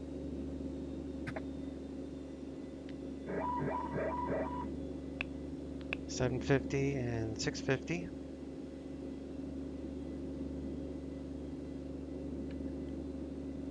You can go to nearest airport, Denver, frequency, delivery, active, ATIS, COM2, active.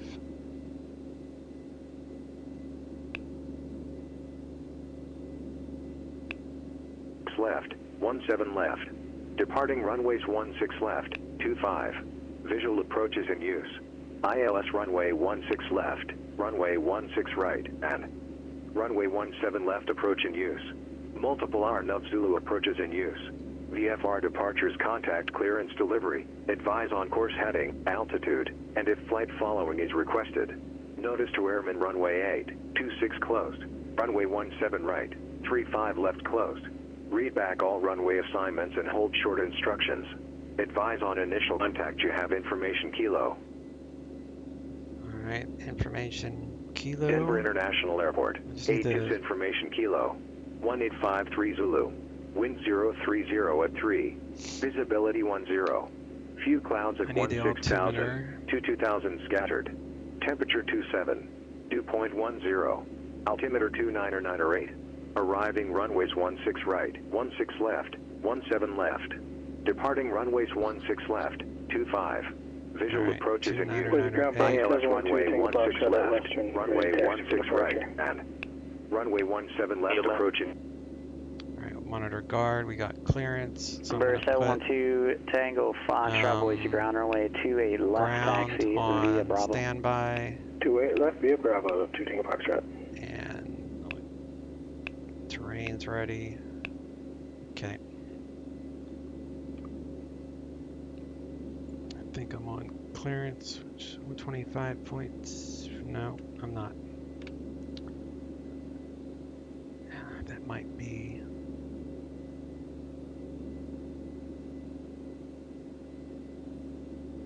$18.75. Oh yeah, it is. That is clearance. It's clearance. Okay. Looks like he added a waypoint to my flight plan. Where's it at?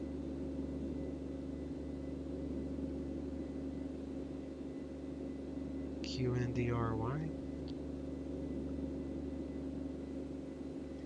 Denver clearance, FireJet 1399, signature, current with Kilo, IFR Eagle. FireJet 1399, Denver clearance, clear to Eagle Airport, Zimmer 1 departure, Changi transition, then direct to Quandary, Quebec, November, Delta, Romeo Yankee, then direct. Climb via the SID, accept maintain flight level 220, squawk 4403. Cleared to Eagle via Zimmer 1 departure, Chinji, then Quandary, direct, climb via the SID, accept maintain flight level 220, squawk 4403, FireJet 1399.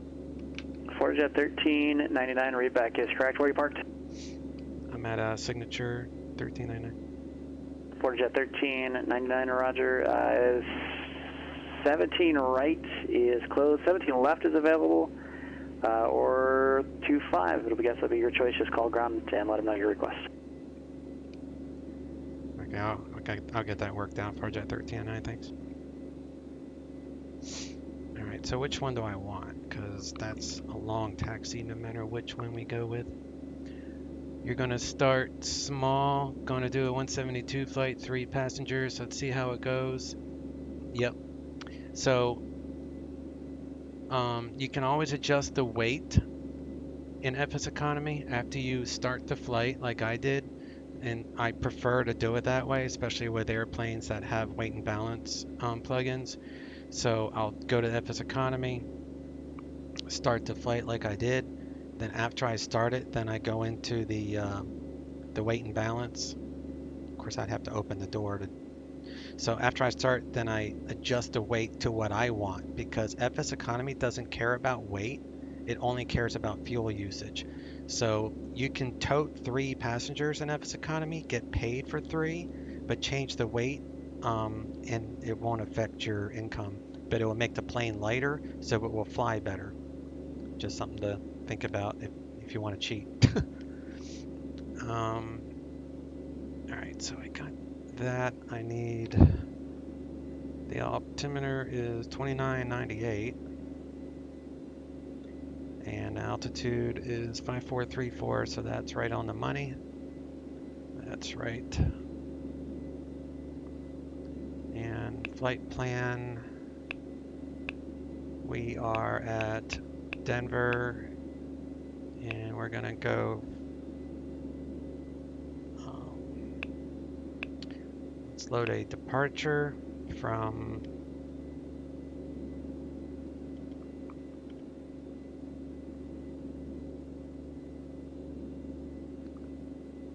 let me see, which would be the shorter taxi. Let's taxi to 25 because it's straight out. And we can go under this bridge. It's kind of fun. Otherwise, we have to come all the way up here and over. And this is more visual, so we'll do 25.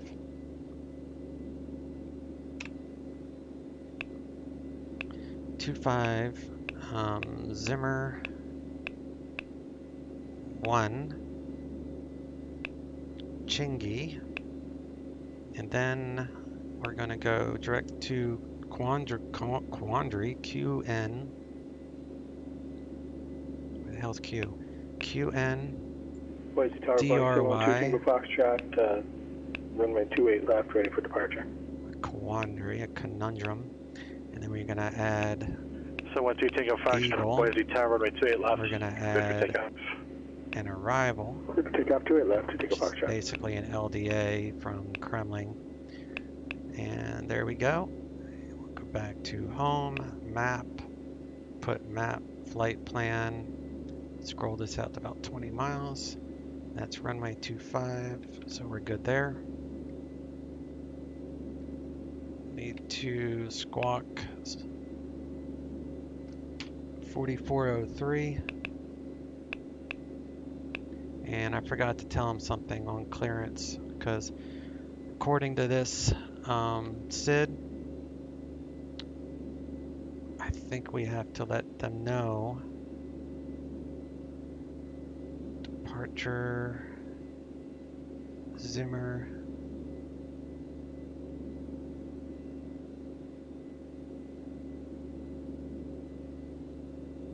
Turbojets only, that's what we are, one of those, that's fine.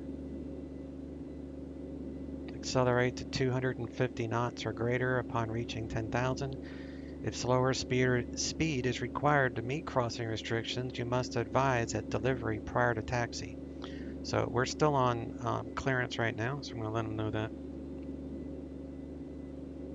Denver clearance, FloridaJet 1399. Also, I won't be able to meet the speed restrictions above 10,000. FloridaJet 1399 Denver clearance, roger. Alright, so we got that taken care of, so we're going to swap to ground, which I think it's correct for this side of the runway. Verify, Red Echo, Echo, now book your key, center, roger. I don't need that one. So ground on the east end is 2185. Tower for 25 is 128.75. So we're going to do 128.75. Get that in there.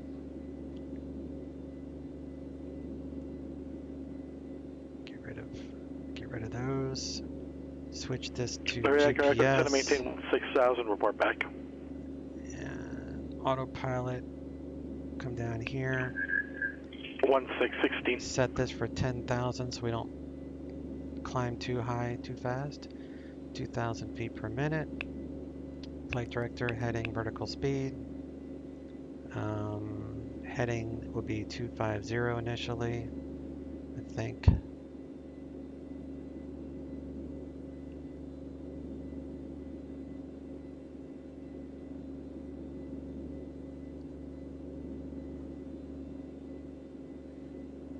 Is that 263? 263, okay.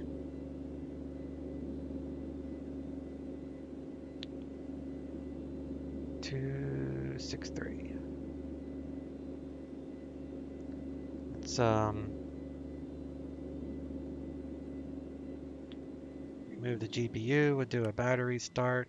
Check our fuel. Got 191 gallons. Strobe, beacon light coming on.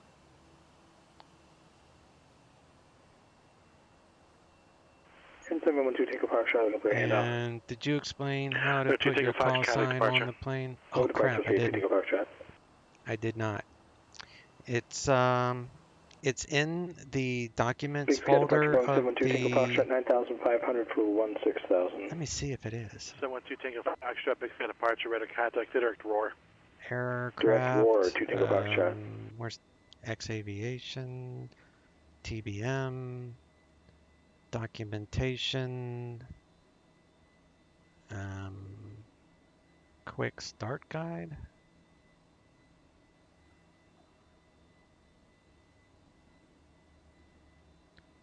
Let me see if this has...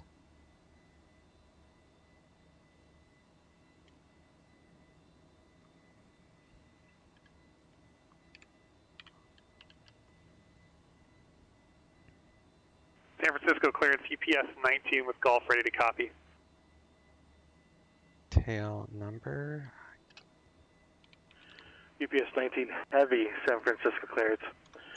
Go to Las Vegas, Air West for departure, Intel transition, then as filed. Climb via the SID, exit maintain 3,000.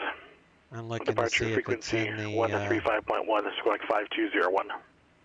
Quick start guide. Cleared to Las Vegas, UPS 19 heavy cleared to Las Vegas via Wesla 4, Intel as filed. Climb via the SID, exit maintain 3,000. Departure 135.1, squawk 5201. I think it's just within the menu itself under settings in the UPS TBM settings. Correct. It's like pretty self-explanatory. Like you'll see it.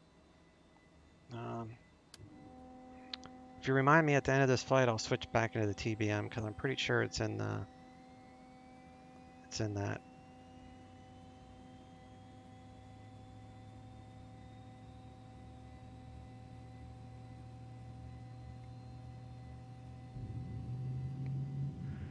125, 166, contact Denver approach on 120.35.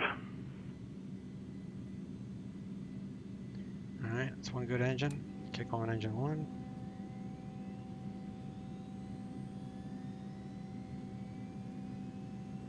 But yeah, you didn't miss it. I just forgot. But I just looked in the document folder of the airplane. I don't see it under the quick start guide. Not to say it's definitely not there. Denver I just approach skimmed Flight it real quick. 166 is 17-3, descending flat eye 1 for 16 left. We've got Lima. Alright, we got two good engines. So we do Departure Flight 156, generator Denver on. approach, altimeter 294, expect Cabin ILS runway pressure 16 to left to approach. normal. 294 set for the left side Bottles for fine. Check the 166. alerts. Taxi reco lights are on. We're going to go ahead and squawk. November 8 Echo, thanks. Phoenix altimeter is 29083. Advise me of the weather and approach Flaps request. set for takeoff. Taxi light was on, I think, yeah. Roger. And let's get our ATIS again. So we'll flip these. Station Lima. It's still Lima? No, it's different. Denver Lima's International new. Airport. ATIS information Lima. 19053 Zulu. Wind 040 at 8. Visibility 10. Few clouds at 16,000. 22,000 scattered. Temperature 29er. Dew point 7. Altimeter 294. Arriving runways 34 left, 34 right, 35 right. Departing runways 34 right, 25. Visual approaches in use. ILS runway 34 left, runway 34 right, and runway 35 right approach in use. Multiple Nov Zulu approaches in use. VFR departures contact clearance delivery. Advise on course heading, altitude, and if flight following is requested. Notice to airman runway 8, 26 closed. Runway 17 right, 35 left closed. Read back all runway assignments and hold short instructions. Advise on initial contact to have information Lima. Alright. Let's go. Current with Lima. We're going to request 25. So let's go over here. 1712 Tango Foxtrot, like Center, good afternoon. Climb maintain for level 350.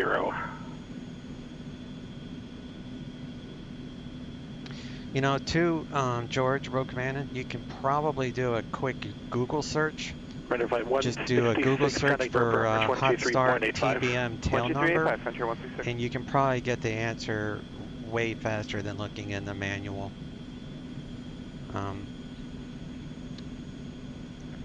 Probably way faster than even loading the aircraft.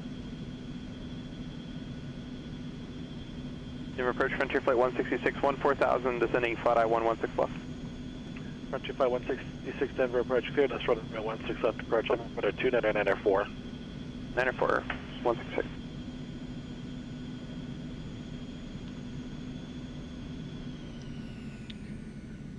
Denver ground, Florida Jet 1309, signature, current with Lima, ready to taxi, request runway 25.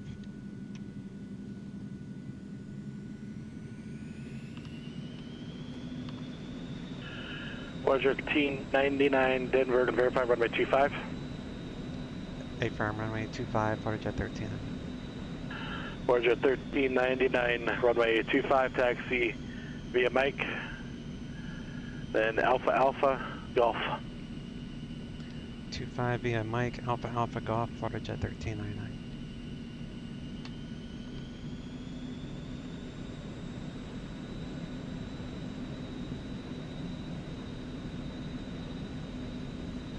And we're off. Going for a tour of Denver.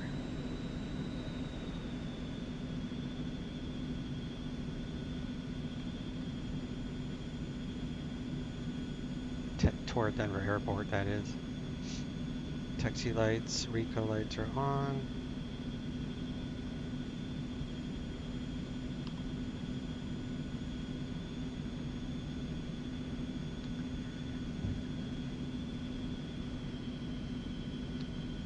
Don't have the TBM yet. One of the next planes I'll get. If everybody loves a TBM, it's just an outstanding model. The landing is a little tricky, but other than that, it flies really nice. 166, we're over 1,000 now, where you want us? But Flight 166, you're My cleared the opinion approach. is Clear approach. I Frontier like the King 160. Air just because it has more switches and it's more checks, and checks and switches to me equals Petitioner's fun. a shared So fix it's between just the something arrival to and think approach. So about. if you're given If you cleared want a blank more approach, if you want more checks to do, it's applied then the to join King it Air at the shared is initial approach fix. I probably the understand better that. I choice. don't remember But getting the approach clearance. I definitely TBM didn't read is it back, but would be a maybe I good didn't step up from just a gloss over it here. I got a 172. memory like that, so thanks for that. Most people go from the I thought I 172 heard to read the it back. TBM. In any case, not a big deal. But I'd say the Airport Labs King Air 350 is my favorite overall GA. TBM would come in, well, I'd say the King Air, actually I think the guy said Alpha Alpha, right? Yeah, that's Alpha Alpha. So I would say the King Air is my top pick, and then it would be probably the Digital Replica 310. Honestly, I just like the way that plane handles. And then after that would be the TBM, because the 310, the Cessna 310 has a lot of switches too. So I'm basing it off of like how many checks and systems are simulated, even though the TBM is highly simulated. I mean, even the icing on that plane is incredible.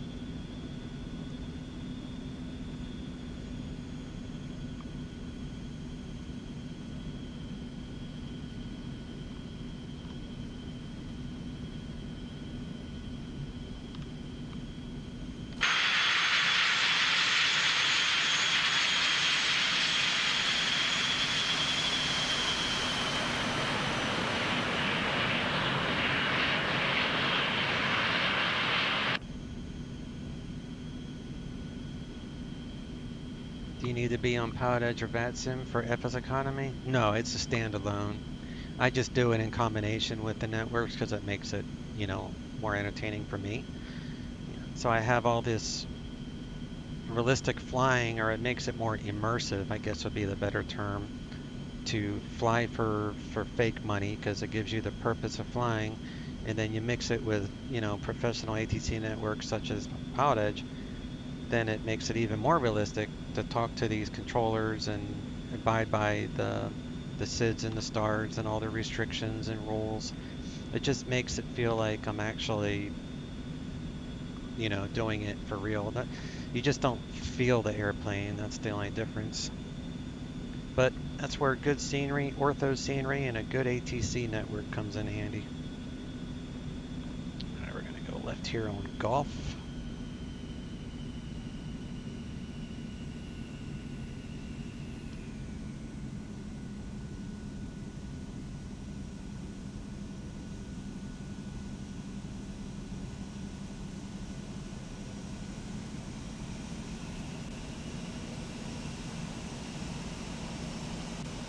Red Echo Echo, no traffic, frequency opportunity in the airport, radar service has terminated. Squawk VFR, frequency change approved.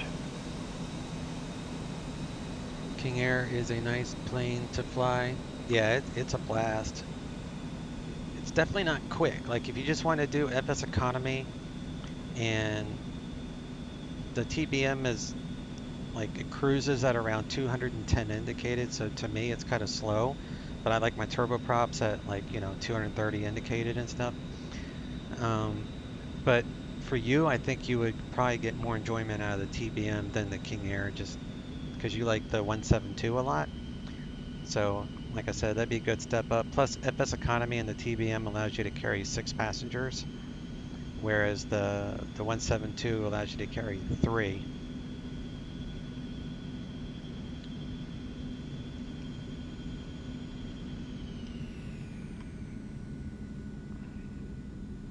For flight 166, contact Denver Tower, good day. Over to the tower, Frontier 166. It's 6,000. Denver Tower, Frontier Flight 166, 1 out of kick me for 16 left. Frontier Flight 166, Denver Tower, runway 16 left, clear to land. Landing clear to land, 16 left, Frontier Flight 166. Strobes.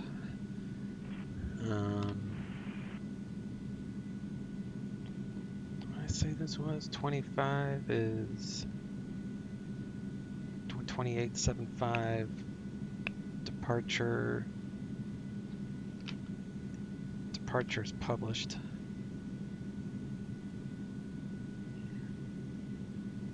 One 26.1. We're squawking altitude. Departure. PX clearance, Skyline 182 Romeo Bravo. Altimeter at the is right off the Delta 4 ramp. 2994.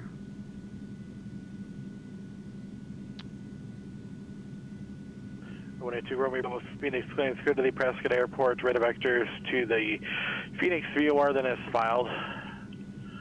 Climb and maintain 5,000. Departure frequency is 119.2, squawk 3005. Okay, clear to Prescott via Phoenix VOR, then as filed. Altitude 5,000, 119.2, squawk 3005, 182 Romeo Bravo. 2 Romeo Bravo, read that correct. Denver Tower, Flutterjet 1399, holding short 25. Flutterjet 1399, Denver Tower, runway 25, cleared for takeoff. 25, clear for takeoff, Flutterjet 1399. Alright, starters on continuous. Putting ground on November 97311, ready to pick up IFR clearance.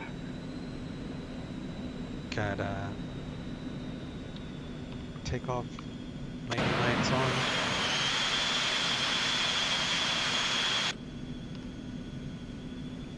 Clear left.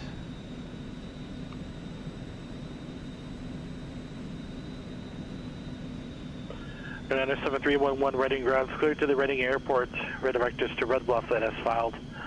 Climb and maintain 5,000. Departure frequency 132.2, squawk 6323. And we're up. Clear to a little bit of a right tailwind, just 4 knots. Frequency welcome center 132.2, squawk 6323. This thing rotates at about 100 knots. This 90711 read back correct. Also, just for flight planning purposes, you can remove the directs. The Delta Charlie Tango's in the flight plan. They're implied between each point you're going direct. Roger that. We'll do it next time. My bad. 95, 100, rotate.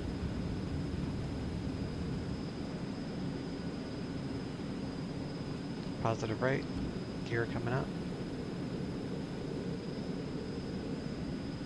Phoenix ground, Skyline 182 Romeo Bravo. I have golf. Out. Request taxi to the active.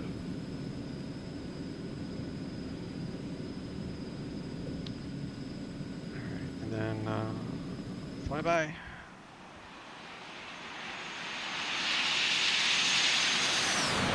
Then 182 Romeo Bravo, Phoenix ground, runway 25 Sounds right on this taxi, plane Delta, are cool. Romeo, Echo 13. We are heavy. So 25 right via Delta Romeo Echo 13, 182 Romeo Bravo. Alright, so we're going to go to Flutterjet 1399, take departure. over to departure, Flutterjet 1399, see ya. So we're going to go to departure. We're going to go direct to Mulvey.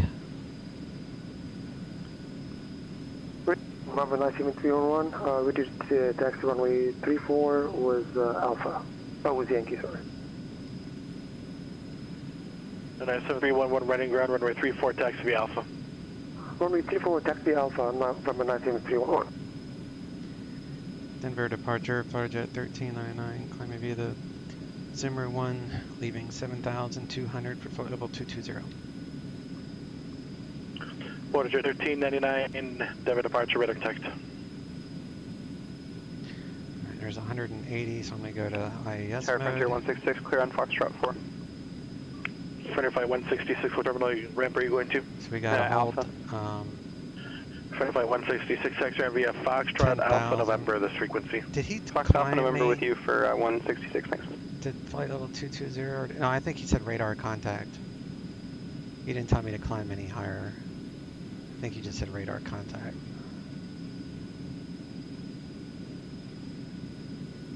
That's right.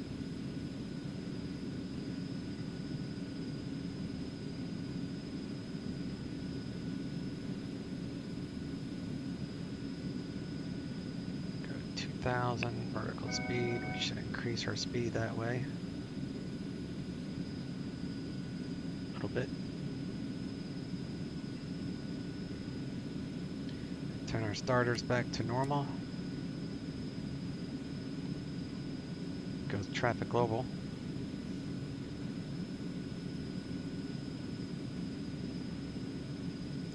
Leveling out at 10,000 for Mug B.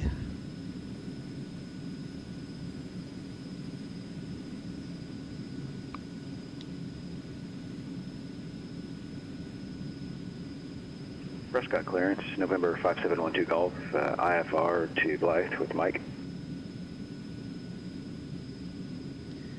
And after Mug B, we'll go up to 22,000.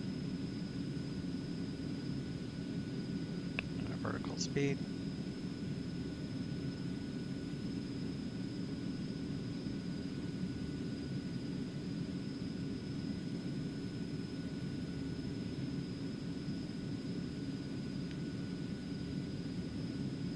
Turn off the landing lights and taxi lights. This plane is very simple to fly. There's like all the switches are right here. Like that's it.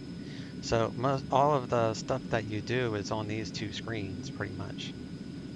So it's the best airplane for VR flying just because everything is touchscreen.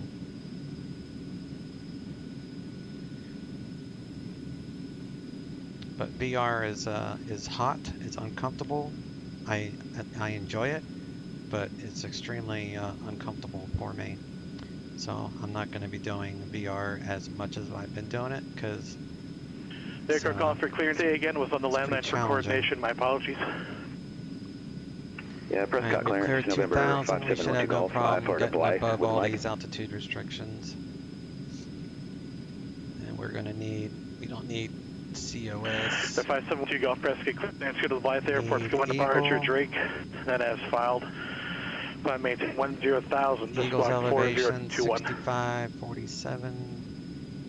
Wind Clear to the Blythe Airport. 280 at 14. Prescott 3, Drake transition, and it's filed 10,000, 4021 for 5712 Golf. So we're going to ask for the LDA runway 25 from Kremling VOR, which is up here. So we'll follow this down, intercept the localizer for Eagle. And missed approach is important because all the mountains in here. So missed approach would be climb direct to SXW VOR, then right turn to 14.6 outbound on that same VOR's radial 001 to Jesse DME 24, so that's basically 24 miles away. That's DME is distance. And hold. Continue climb and hold to 14.6. So SXW. When we get a little closer, I'll have to add this into nav 2. And then we'll be set up for the missed approach. The weather's probably such that we don't need an instrument approach, but it's the only way that they can get an IFR airplane into Eagle. Otherwise, you just have to go VFR because minimum vectoring altitudes around here is pretty high. So you have to do an approach to get in under IFR conditions. Plus you have to fly IFR anything above 180 anyway.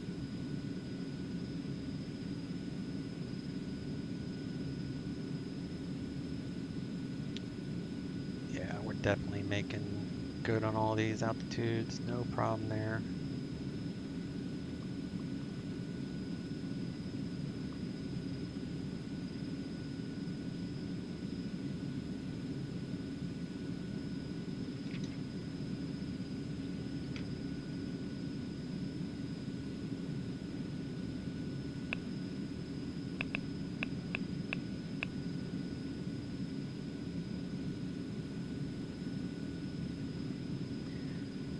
As long as I don't drop under 180, I'll just keep it at 2,000 foot per minute. I'll go to IAS mode at 180 if I need to. Alright, there's 18. Press that for standard. We're back 2992. You can turn down the volume here. It's like noise canceling headsets.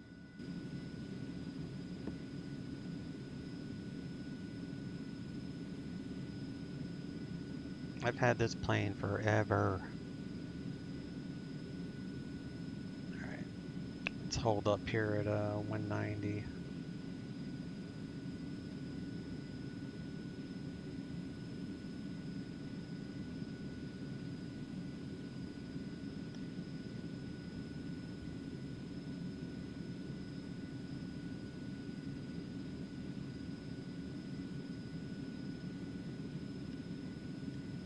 So it's Denver to, I'm putting this in my laptop.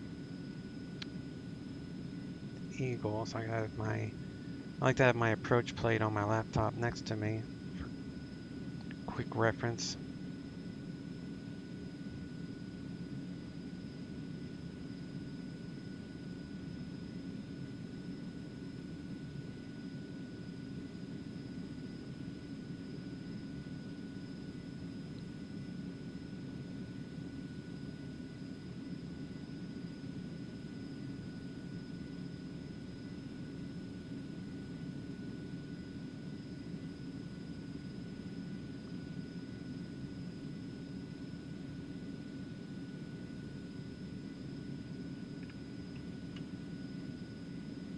The other one at Queenie. Looks like they're on top of each other. So this Phoenix Tower 182 Romeo Bravo 25 Kremling right, VOR and Quandary are basically right 182 on top Romeo of Bravo each other. Phoenix Tower runway 25 right, clear for takeoff. Clear for takeoff 25 right, 182 Romeo Bravo. Have to make an amendment to my flight plan. I added it. But at least I'll know for next time to add that Quandary waypoint for the IFR flight plan.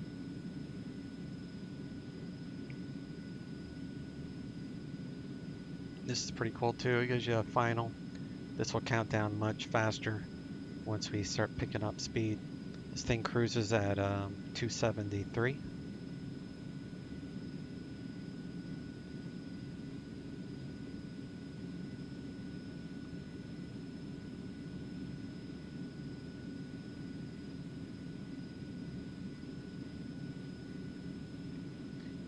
Made it to our cruise. 273. And this thing will yell at you if it starts getting icing. Not that there's any icing today, but you would want to turn on your windshield defogger, and all your icing is right here. And it works really well. These are your lights. 5712 Golf, Prescott ground, runway 21 left, taxi via Delta, cross runway 12 at Delta. Light. 21 left via Delta, cross 12 at Delta for 5712 Golf.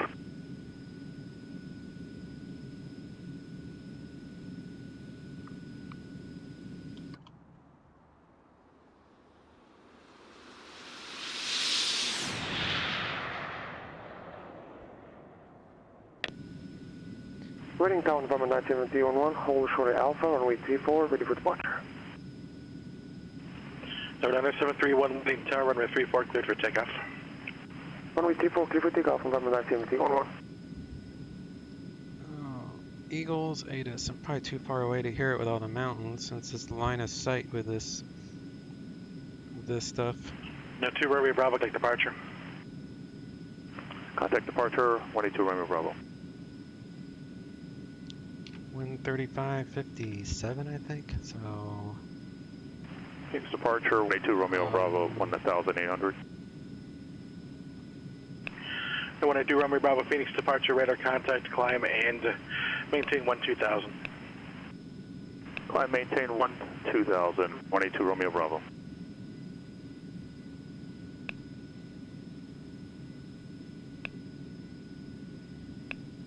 For 27, dew point -9er, altimeter 3005, arriving and departing runway 25, Visual approaches in use. Read back all runway assignments and hold short instructions. Advise on initial contact you have information echo. Eagle County Regional Airport.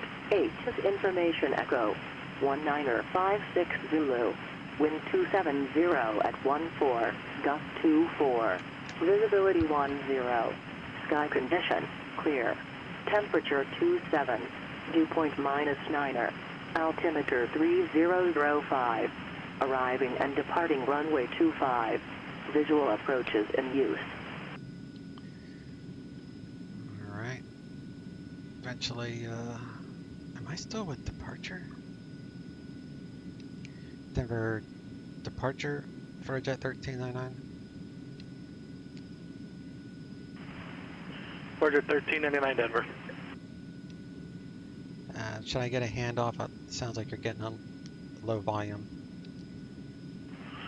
Jet 1399. It's going to maintain 14,000 and contact Denver Center on 20.47.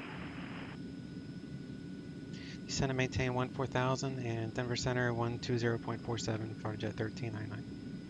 7311 contact departure, resume navigation. Current departure on 91701.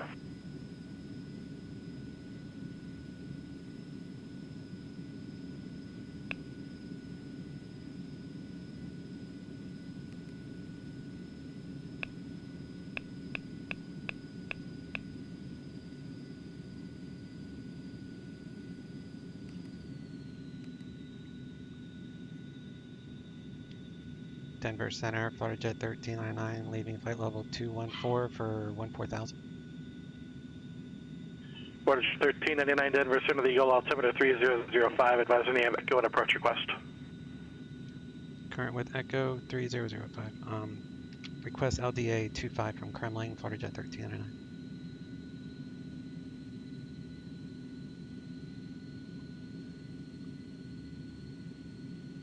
Florida Jet 1399 cross Kremlin, correction, clear at Kremlin and cross Kremlin at or above 14,000, cleared LDA runway 25 approach. Clear direct Kremlin, cross Kremlin at or above 14,000, cleared LDA 25 approach, Florida Jet 1399. Alright, on our way back down. Welcome, sir. Told you it's a short flight. With 27300, climbing to 5,000. And 731 Oakland Center radar contact. And we need to set up the missed approach just for fun. So before I forget, let me reset the baro. So 3005, I think.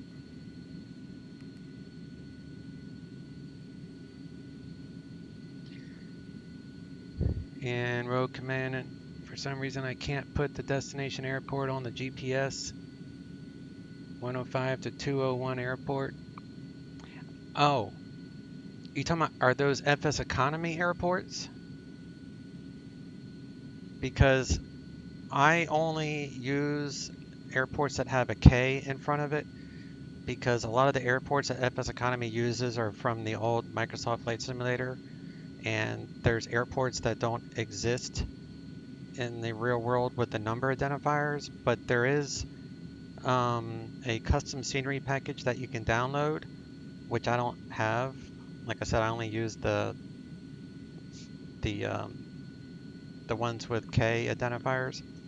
But yeah, if you're trying to fly between airports that are using non-real identifiers, that's going to be the issue. But there is a way to fix that. But I don't. You have to download the fix, and I think it's in the forums on how to do that.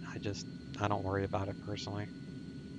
There's enough jobs between normal airports that you don't need to do that.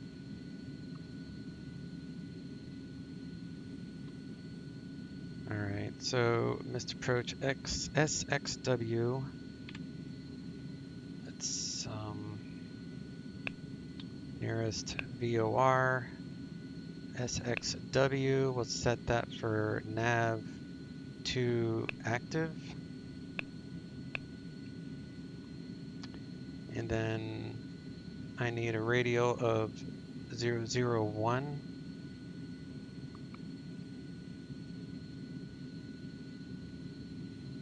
So I'll wait till I make the turn, then we'll add in a radial.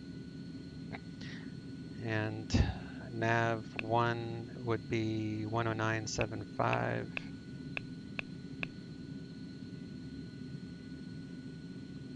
And Eagle Tower is 19.8.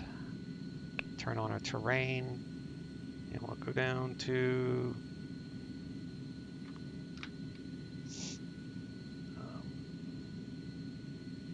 14's safe, actually. We'll leave it there.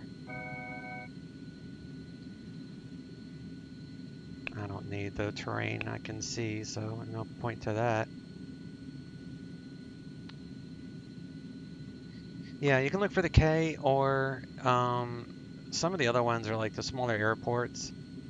So I have found some, but if you're really good in FS economy, there is a way to fix that.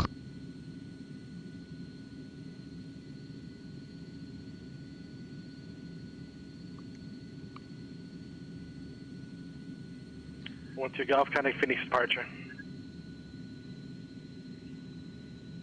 Do 12.9. Let me sync up the heading.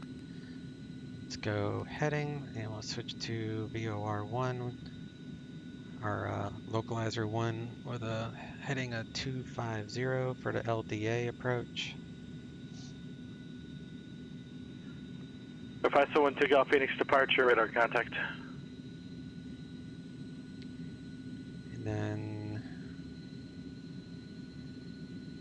could use some traffic advisories, and we'll throw on the landing lights and taxi lights.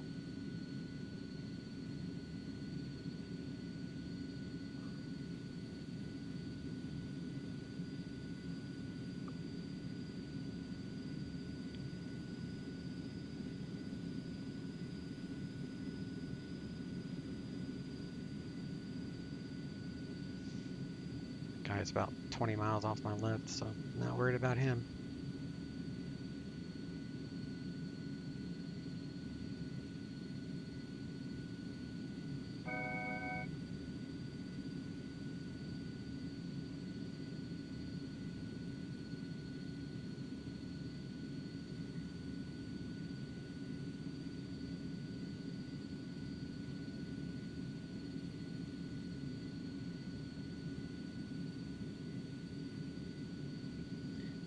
LDA is alive. For nav 2, that course for radial is 001. So that's identified SXW. I'll switch back to localizer 1. Oh, I didn't know the mouse wheel worked. That's interesting. 12 taking Fox contact, Salt Lake City Center 135.77. 3577, we'll see you 2 Tango Foxtrot.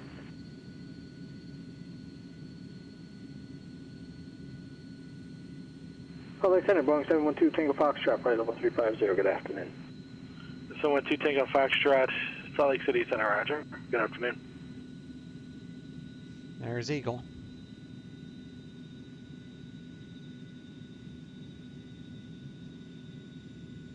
Seattle Center, hello, it's Epic 416 Julie. I'm just going VFR down to Ocean Shores. Just want to make sure the Olympic mower is quiet.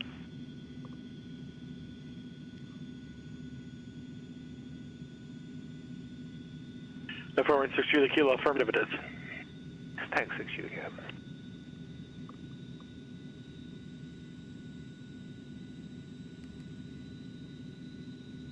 Armin approach. And we'll slow down to 180.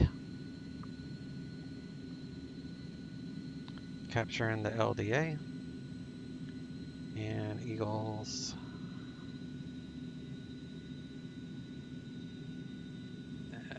It's the wrong one. Airport. 5.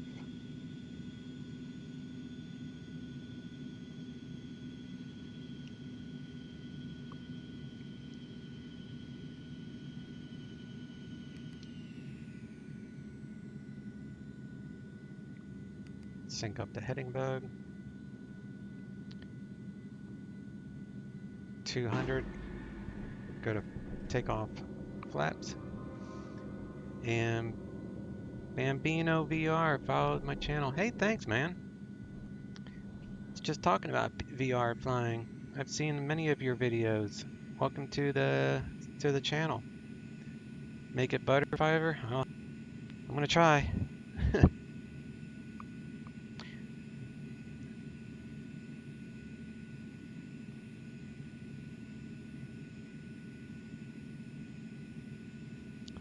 I think Denver forgot about me again.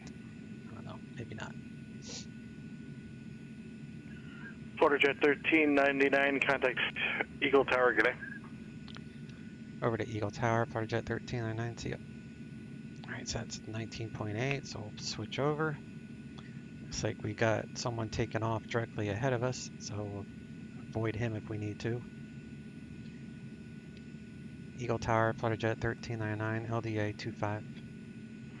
FloridaJet 1399, Eagle Tower, runway 25, clear to land, the wind 28014, gust 24. Runway 25, clear land, FloridaJet 1399.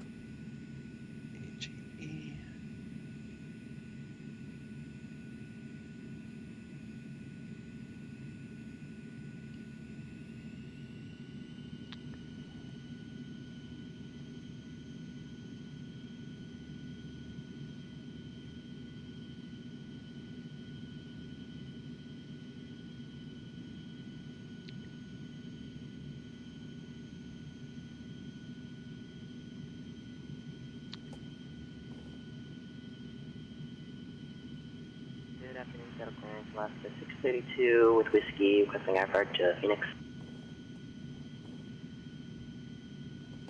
Alaska 632, Seattle clearance, go to Phoenix Airport, Suma 2 departure, Suma as filed. Ground is CX maintain 900,000, departure frequency 120.4, squawk 2070. Autopilot off, my plane, gear coming down. Clear to Phoenix, Suma 2, Suma, then as filed. Climb via the SID, could maintain 900,000, departure frequency 120.4, squawk 2070, Alaska 632. Yeah, let's see. Alaska 632, read correct. He's above me by like 2,000 feet. Clear of conflict. It's gonna say not worried. Alright, flaps full.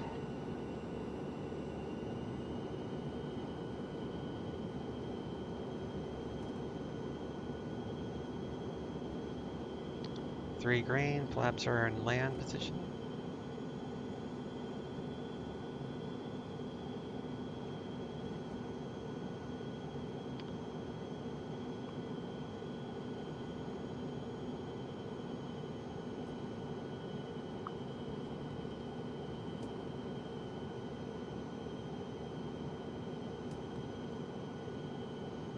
It's definitely breezy.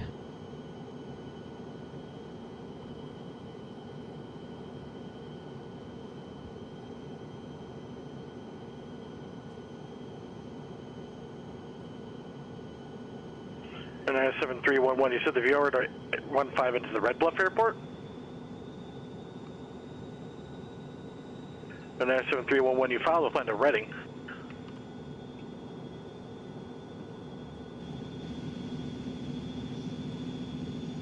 I want to be able to hear that. 7311, those are just VORs. Your flight plan has you going to the Reading Airport. So if you're looking to go to Red Bluff, you need to file to the Red Bluff Airport on the original flight plan. You can't do a round robin. We don't have the capability to properly file a round robin flight plan like that.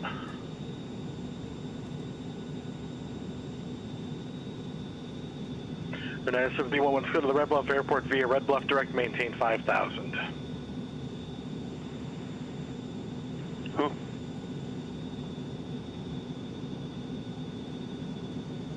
Yakima Tower, November 123. This would be cool if it had synthetic vision on this plane. 7311 readback is correct. And where would you like the approach from? It's definitely wind shear. I just fell out of the sky. Wind's whipping around all over the place. And 971, enable vectors to find. I'll have a video map for that airport. Wind shears. I got a tailwind, I think. Oh well, I'm not going to go around. 7311, okay, your clearance is on request, stand by them. 1234 Alpha Yak Tower.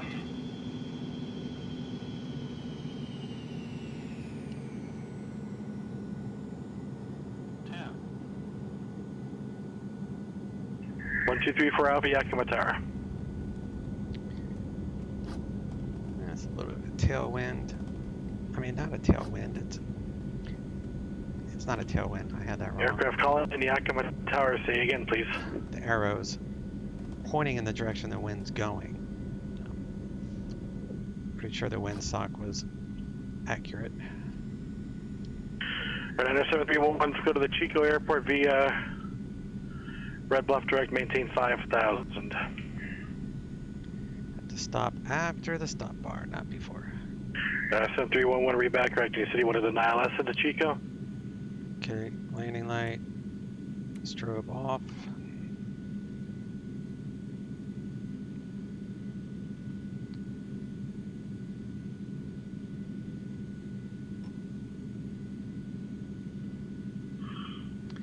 You used the synthetic vision on forward flight? Oh, that'd be cool.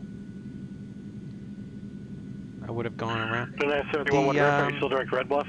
See, now I'm curious what the windsock says. Where'd it go? 97311, you're so via Chico direct, so you still need to go direct Chico, and I show you, I don't know where you're going.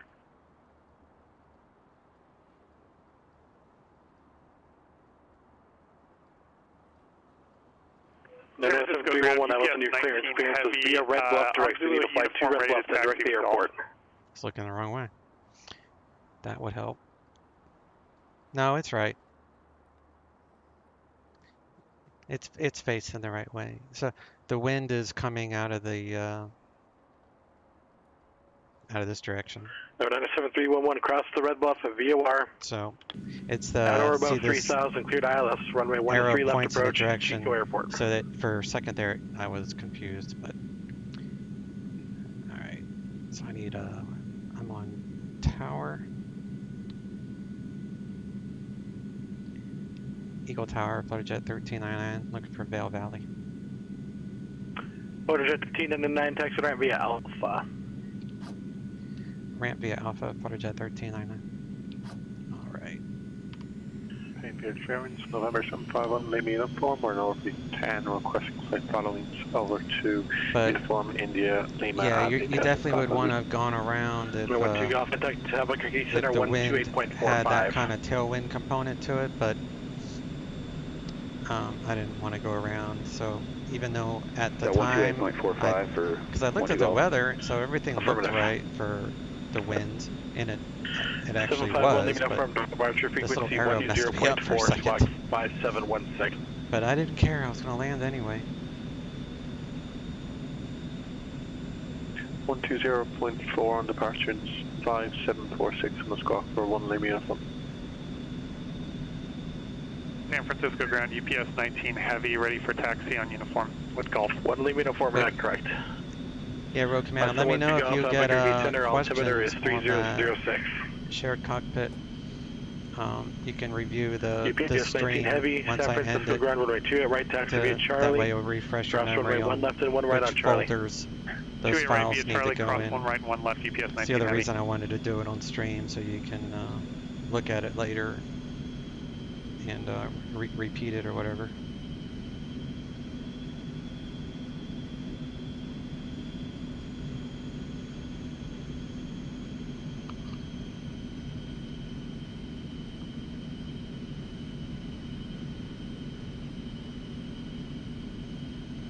Plane ground, November 751, Lima uniform, Central GA ramp with Juliet, ready for taxi. 751 Lima uniform, Payne, ground runway 16 left, taxi via Delta and Golf. Delta, Golf, 16 left, 1 Lima uniform. The 1 Lima uniform, so runway 3 for right, Delta and Golf. Delta Golf. Alright guys, I'll be right for 1 Lima Uniform. likely streaming again this evening. Affirmative, Delta get off to runway 34 right. PilotEdge is having that fly-in, so I think that would be kind of fun to stream. I do a lot of VATSIM fly-ins, obviously, but PilotEdge only has like a monthly thing per subscription, so that should be pretty fun. Alright, brake is on. Turn off the taxi light. And shut down that. Shut down that. We'll do Denver clearance Frontier 751 for Phoenix. Generator off. Cabin pressure off.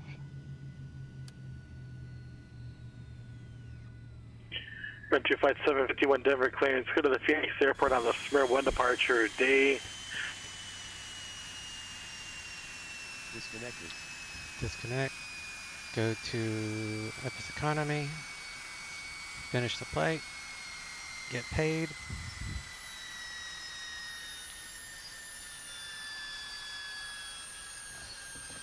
And add the weight back, and then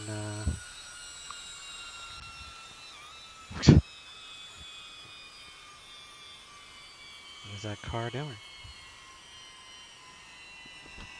Shut the door.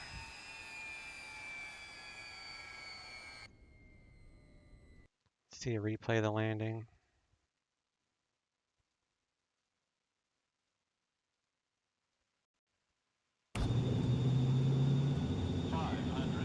Definitely shaky. It's a shaky approach.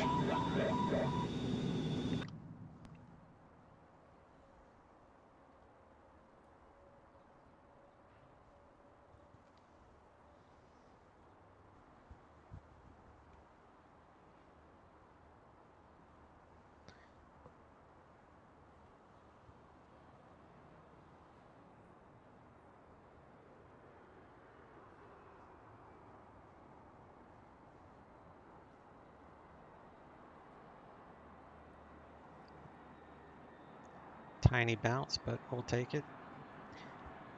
The landing rate, let me see if that even tells me. Go into the logbook and see what it says. It's not always accurate depending on the models. That said negative 174. So I'll take that. That'll work.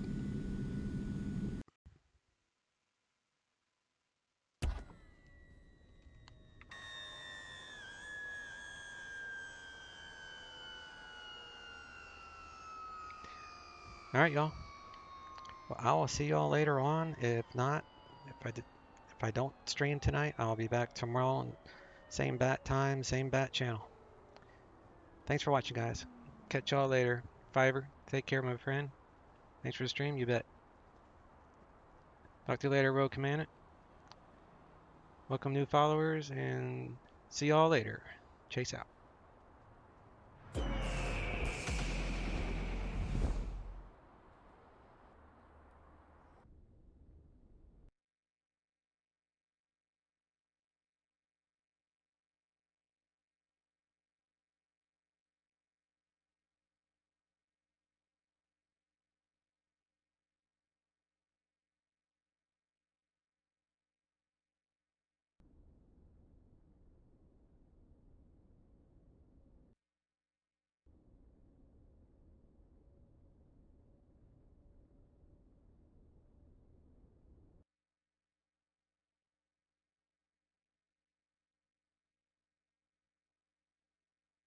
Southwest 1593, contact tower 135.3, good night.